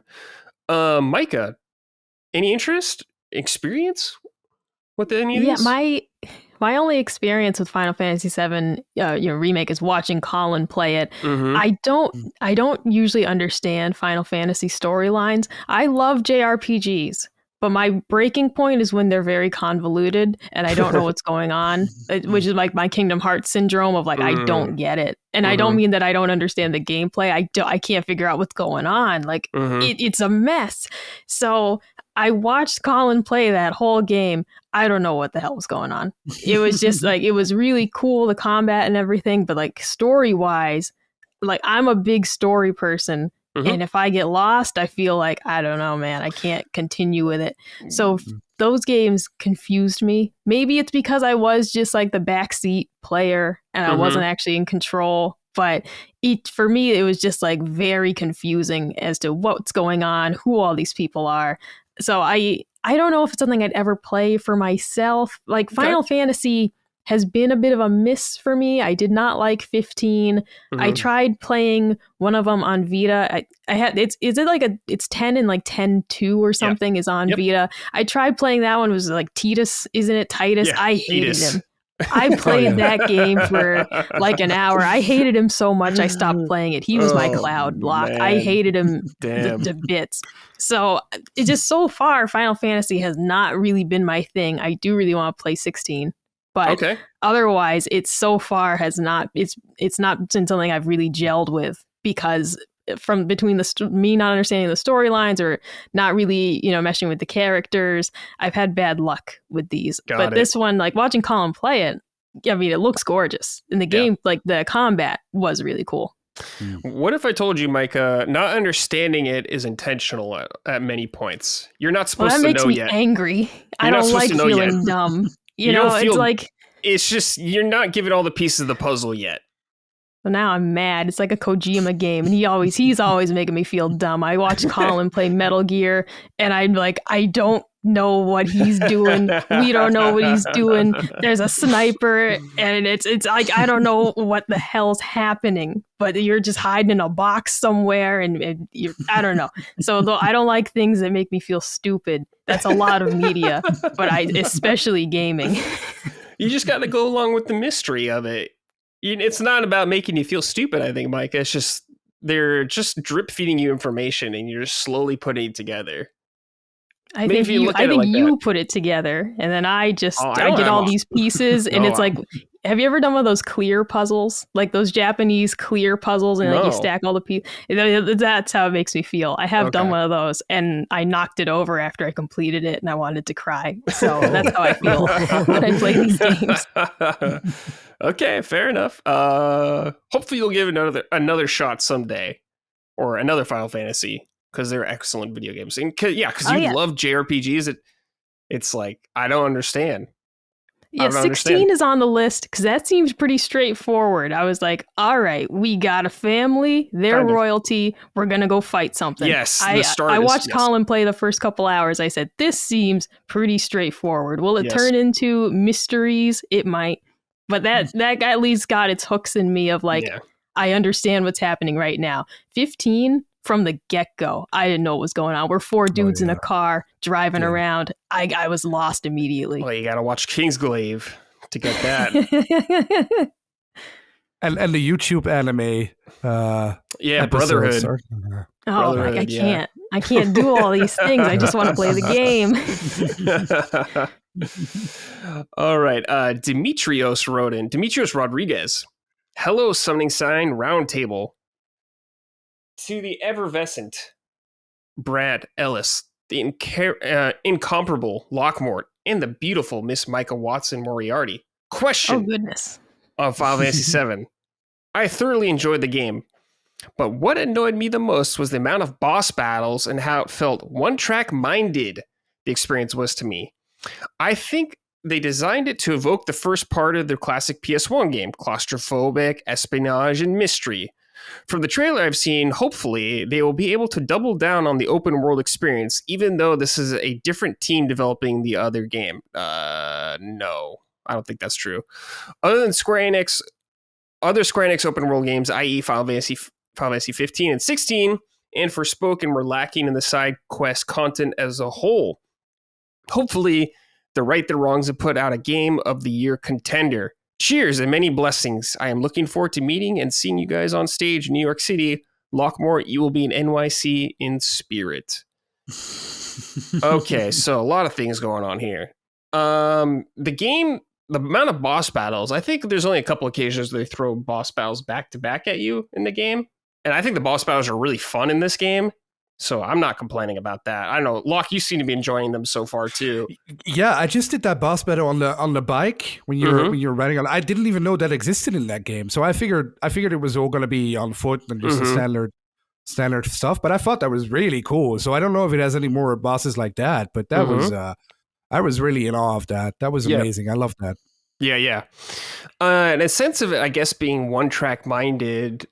That's kind of, I don't know exactly what you mean by that. If you want it to be more open world, I guess, if that's what you mean by it, because you bring that up later, I can understand that.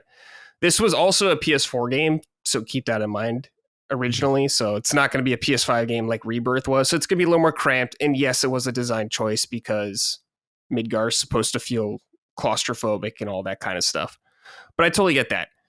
And in terms of, the next game is going to be big time open world. The director of the game, I think he said his biggest inspiration was The Witcher 3 and the quest design. So we might see some stuff like that, which is a good sign in my opinion. You know, they have some great side quests in that series. So that all sounds good to me. Game of the Year contender? Man, the first one was a Game of the Year contender. Come on, Demetrios. Come on, Locke. Don't give me that. Well, no, yeah, okay, Finish sure. it. It's Then say it. well, no, I'll finish it. But I already told people that Rebirth is not going to win Game of the Year, so I have to stick with Oh, that. win But, game of the year? I don't know. I don't know about winning, but a contender. yeah, I sure, don't know about whatever winning. you want. No. Sure. I don't think Weebs have that much power. It'll probably be some Hopefully, fucking random bullshit. I don't know. Stalker Some Western filth, something. I don't know. Stalker 2 could be, yeah. Stalker 2 could be really good. Yeah. All right. This question is from Subeg. Hello, beautiful humans. My question is a short one. A homie and I took almost 6 hours of our day to build the tall neck Lego set from Horizon, and it got me thinking. If they were due to do a Lego set from the Final Fantasy VII franchise, what would you want it to be? Shout out to everyone at LSM. You guys inspire me to be better every day. Keep being great. Since you guys are, Locke, you're pretty early still, Michael. You don't have a ton of experience, I guess. I would say later on, Locke, you'll see stuff like this as Cloud's motorcycle. You got a taste of it already, but the motorcycle he gets later on, I think would be a really rad Lego set with him, and the other vehicle that everyone else rides in would be really fun. Cool. Have you seen anything, Locke, where you're like, that would be a cool Lego set, though? I think the city itself. Yeah. Like the opening shot, that's also in the original, I guess. Like when it zooms out and you see the entire reactor and the entire city, that would be cool, I think. Yeah, that would be actually really cool. I do like that. I think their bar would be really cool, too. Yeah. That would be pretty awesome. Yeah. I don't know, Micah, from what you've seen of it, could you think of a Lego set or anything like that? Oh, sure. Give me like an anatomically correct Tifa Lego set. Like let me build a quarter scale model of just the woman herself. That'd be fun. That's a good idea. That could be fun. You got that. You got, Cloud. Use a person with hair. That could be kind of cool to see if you could build something such as that. Like give me a quarter scale Cloud, and you got a Lego set all that hair. See how that works. Otherwise, in terms of environment, no, I didn't pay attention the that characters, well. The character, I think a lot of people would buy the Tifa Lego. I think you're onto something. Oh, absolutely. Have you seen that new Chun-Li statue? That's like she's wicked expensive. Weights? Is that one? She's like powerlifting? Yeah, good lord. Yeah, but seeing the number of people are like, oh, I'm getting that, and it's like, dude, that's an expensive statue. Like I'm a collector myself, but I don't have those. I don't have that level. Of like crazy expensive stuff. I don't have many figures. I have like one Cloud one and one Bloodborne one, I think, and that's it. So not much. I know Dustin's got a ton. He's got a lot of those anime figures. Yeah, between like video game figures, like my Claptrap collection is not on the shelf because those I keep sealed. I have the 4 main Claptraps that they released, like the NECA ones. I also have the 2 Claptrap robots, the yellow one and the Gentleman Caller Claptrap, the one that actually like rolls around on the floor. But that's like one of my obsessions is Claptrap. He's my favorite. Oh, that's cool. But once you get into figures, it's hard to stop. It's over, yeah. That's when we know if Lockmort ever has a figure, then the world is over. You can tell they're all behind me. You can't see them right now. They're in the dark somewhere. Yeah, all of his figures, his waifu figures, yeah. All right, we are going to end the show, as we always do, with some questions from our viewers and patrons and all those good people out there. So if you want to send in a question, head on over to patreon.com/laststandmedia. I can't even talk right now. Join us over there. All right, this first one is from Drunken Audie. I have a question for Blade of Micah. That's an Elden Ring reference, Micah. I was listening to an old episode of Constellation and just wanted to ask, where do you get off putting visions of ketchup and milk into my head? And also congrats on the wedding. What the hell is this person talking about, Micah? They're talking about, which Dustin calls me a liar. They're talking about when I said I put ketchup in my chocolate milk as a child at school because I liked it. And the thing that I had said was that it wasn't even like a lunch table dare. I just liked it. But Dustin says that's not real. But I can't. I'm lactose intolerant now, so I can't just recreate this and tell you, oh yeah, no, it's still delicious. I fully expect it's one of those things that as a kid, I thought it was really good. But would it hold up? I don't know. I do remember what it tasted like. I thought it was very good. But I'm not going to drink some chocolate milk now. That'd just ruin my whole week. Micah, I'm not surprised you're lactose intolerant now. You probably ate and drank a lot of weird shit when you were a kid, and you just fucked up your body. You just ruined everything. Ketchup and milk? What are you doing? Just drink strawberry milk. Oh, that's the it's worst just red. one. If you want the red color, fucking tomato milk? Like, what is wrong with you? It deepens the brown. You put the ketchup in the chocolate milk. It makes it a much richer brown shade. You know, you're verging into like the purple category, right? But strawberry milk, the worst. If I'm ranking the lunchtime milks, you know, you have chocolate, we had coffee milk, you had strawberry milk, you had plain. The only person that wanted that was the weird kid. And so I usually would get coffee milk or I'd get, you know, chocolate. But you add in the ketchup to the chocolate milk, it was a whole vibe. But I can't. I'm not going to recreate it now. Dustin, be damned! I will not do it again. We should. I want to like make that into lean now. Like lean with chocolate milk and fucking ketchup and give it to Dustin. Have him drink it. Good Ideas Lord. for the live show. Yeah, that's a good idea.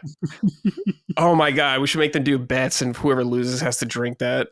Good Lord. Absolutely. Yeah, maybe some sort of trivia. They get whoever gets the least right has to drink the chocolate milk with ketchup in it. Elixir, the vitality elixir. Jesus. All right, this is from Davey Supel. Awesome combination of people for an awesome show. Here we go. What is your perfect baked potato? What meats? What cheese? What veggies? What sauce? What seasoning? Heaven or hell, everyone. Love, Mr. Davey. A lot of questions in there. What is your perfect baked potato? Now I'm confused here because they ask the baked potato and they start saying what meats, what cheeses. Are we talking about on the baked potato or separately? I think so. I think they're talking about you're making yourself like a loaded baked potato. Okay. What are you putting on it? Now, Locke, do those exist in your country? Do you know what potatoes are, son? I do know what potatoes are because I think Ireland had like a shortage of them and then they all died or something. But yes. But we don't have like a big baked potato culture. I'm always jealous of you guys. Like before when you talked about Cracker Barrel, that sounds amazing to me, but that just doesn't exist here. Damn. We have potatoes, but we don't have like I can't go to the store and get like a baked potato or go to a restaurant and get like a baked potato. That doesn't exist here. So I guess I have to make it myself, and that's not going to happen. But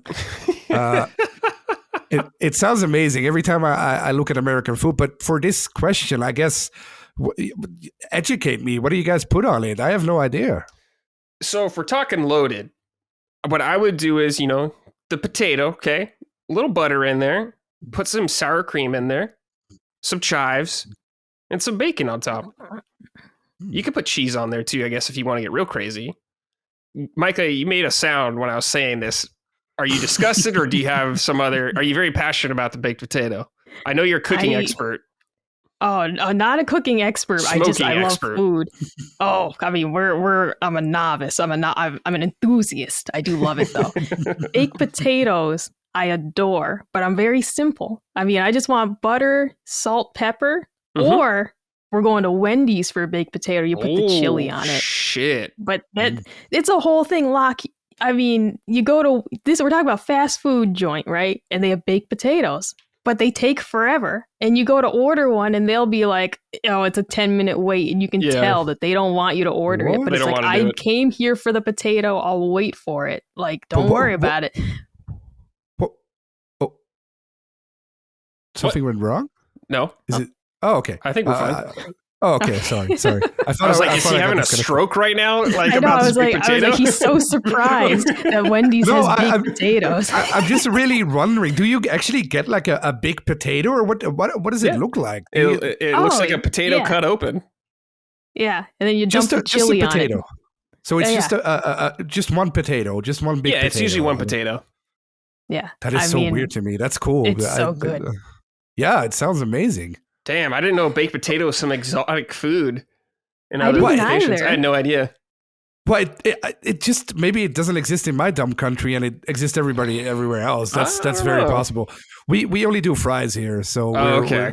They're delicious, so I don't blame you. Well, we invented them and then the French stole them from us, so you guys call it French fries now, but it's really Belgian fries. Damn. But a baked potato sounds better, so hopefully one day. Yeah. Damn, yeah, Locke, you gotta have a baked potato, man. Whenever you're in the Yeah. States, you gotta get one. Yeah. Yeah, gladly. Yeah. Yeah, of all the destination foods, I didn't know Baked this would be potato. one because I picture like Dustin going to Japan and getting like authentic ramen and all those foods, and I Yeah. did not realize that baked potato could be someone's destination food. Like, yeah, I'm gonna go get me one of them. Yeah. Well, we have potatoes. We just don't have maybe I'm just an idiot that we do have them and I just don't know about them. But I'm celebrating this. I think it's charming that such a simple food for us. Because let me tell you something, actually. Okay, I was at the grocery store the other day. I bought hot dog buns. I already had the hot dogs at home. I just needed the buns. And the girl at the checkout said, she's like, hot dogs, someone's going camping. And I was like, first of all, it's 20 degrees out. And I was like, no, just gonna eat some hot dogs. And it just made me realize, am I the weirdo who eats hot dogs year round? Because I just No. love hot dogs. You're But not I'm a like, weirdo. what do you mean that this is camping food? Like, it really is. It's like, it's literally 20 degrees outside. It's not even summertime. Yeah, she's acting And I'm like, like this woman is associating them with a very specific thing. yeah, she's acting like you're buying like a can of beans or whatever that you're gonna eat over a fire or s'mores or something. It's like hot dogs are good all the time. Always. Absolutely. Hot dogs are good. Locke, what's like the specialty where you're at? Food specialty, what would you say? well, of course, you have the cliches like waffles, fries, of course. But then you guys put chicken on waffles. That doesn't exist here either. Yeah. Like we just so have good. like waffles are like a dessert here. Like you serve them with chocolate or whipped cream, or as like you give them to kids at at noon to give them some energy or something. But we don't put chicken on it. But that sounds delicious too. But I think our specialty, God, that's a really hard question. Beer and That's fries. Good. That's good. That's definitely Belgian. Both of them, beer, fries, chocolate, waffles. But that's such a dumb answer. No, that's great. Those are all good. Those are all good. Yeah, that's true. So I would say beer. Beer is really Beer is Belgian. good. Like we have a huge beer culture here. So yeah, I'd say beer. Okay, cool. Love that. Next question is from Ethereal Pizza. Good day, Summit crew. I wanted to ask you guys, do you think demos for games are making a bit of a comeback, and do they influence you into making a purchase? I downloaded the Prince of Persia demo simply out of boredom. I had no hype for this game and thought it looked extremely generic and frankly bland when it was announced. Upon playing the demo, I was blown away and so enthralled with the gameplay that I pre-ordered it immediately, and I have not been disappointed in my decision at all. Without the demo, there is no way I would have bought this game, and I potentially would have missed out on this Metroidvania masterpiece. I, for one, hope this trend of releasing demos for new games is here to stick around. Love the show and keep up the great work, guys. So, demos. Yes, demos are great. They are awesome. I'm so happy people are doing demos more than ever. It feels like now it is a great way for people to try games if they're not sure about it, or like in your case, put them on your radar when you wouldn't have given it a second look otherwise. You know what's going to be getting a demo is Final Fantasy VII Rebirth. Maybe you could check that out, Micah. Maybe I very well might. I totally agree with the write-in here. What got me into the Pikmin series was the Pikmin 4 demo. I had previously never played one. The demo came out for that game. Once again, hooked. I had never played one before. I ended up loving the demo so much, but it came out, several weeks before the game. So I ended up getting the Pikmin 3 edition for Switch, playing that in between because I just needed more Pikmin in my life. I bought 1 and 2. I haven't played it yet, but I bought the physical copy of that. It really was like the demo is what sold me on it because on an otherwise a game that I might not have spent the money on because I was so unsure if I'd enjoy it, especially in Nintendo games being pretty expensive, not going down in price. These are games that will stay very expensive. They might go down $5 3 years from now. So it's a big investment, and having a demo for it, I totally agree that I've seen more demos recently. And it does sell me on the game. Dave the Diver is something that I said, I'm not sure about that, especially because it was digital only. I really hate buying digital games, but I said, I'll give it a try and fell in love with it. Sea of Stars was another one that I played the demo and said, okay, I feel comfortable buying this game digital because I didn't want to wait for the physical release, which I think is only coming out now. I think I saw a post about it on Twitter. So I'm glad I played it when I did. I'm glad I didn't wait for the physical copy.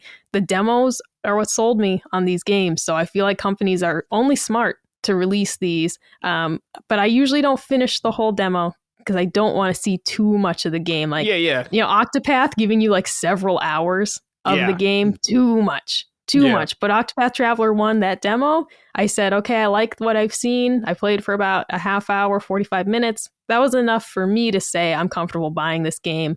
I certainly wasn't the person to play the whole demo and then like import the save data into the game. I don't typically like doing that. Yeah, I agree with you 100%.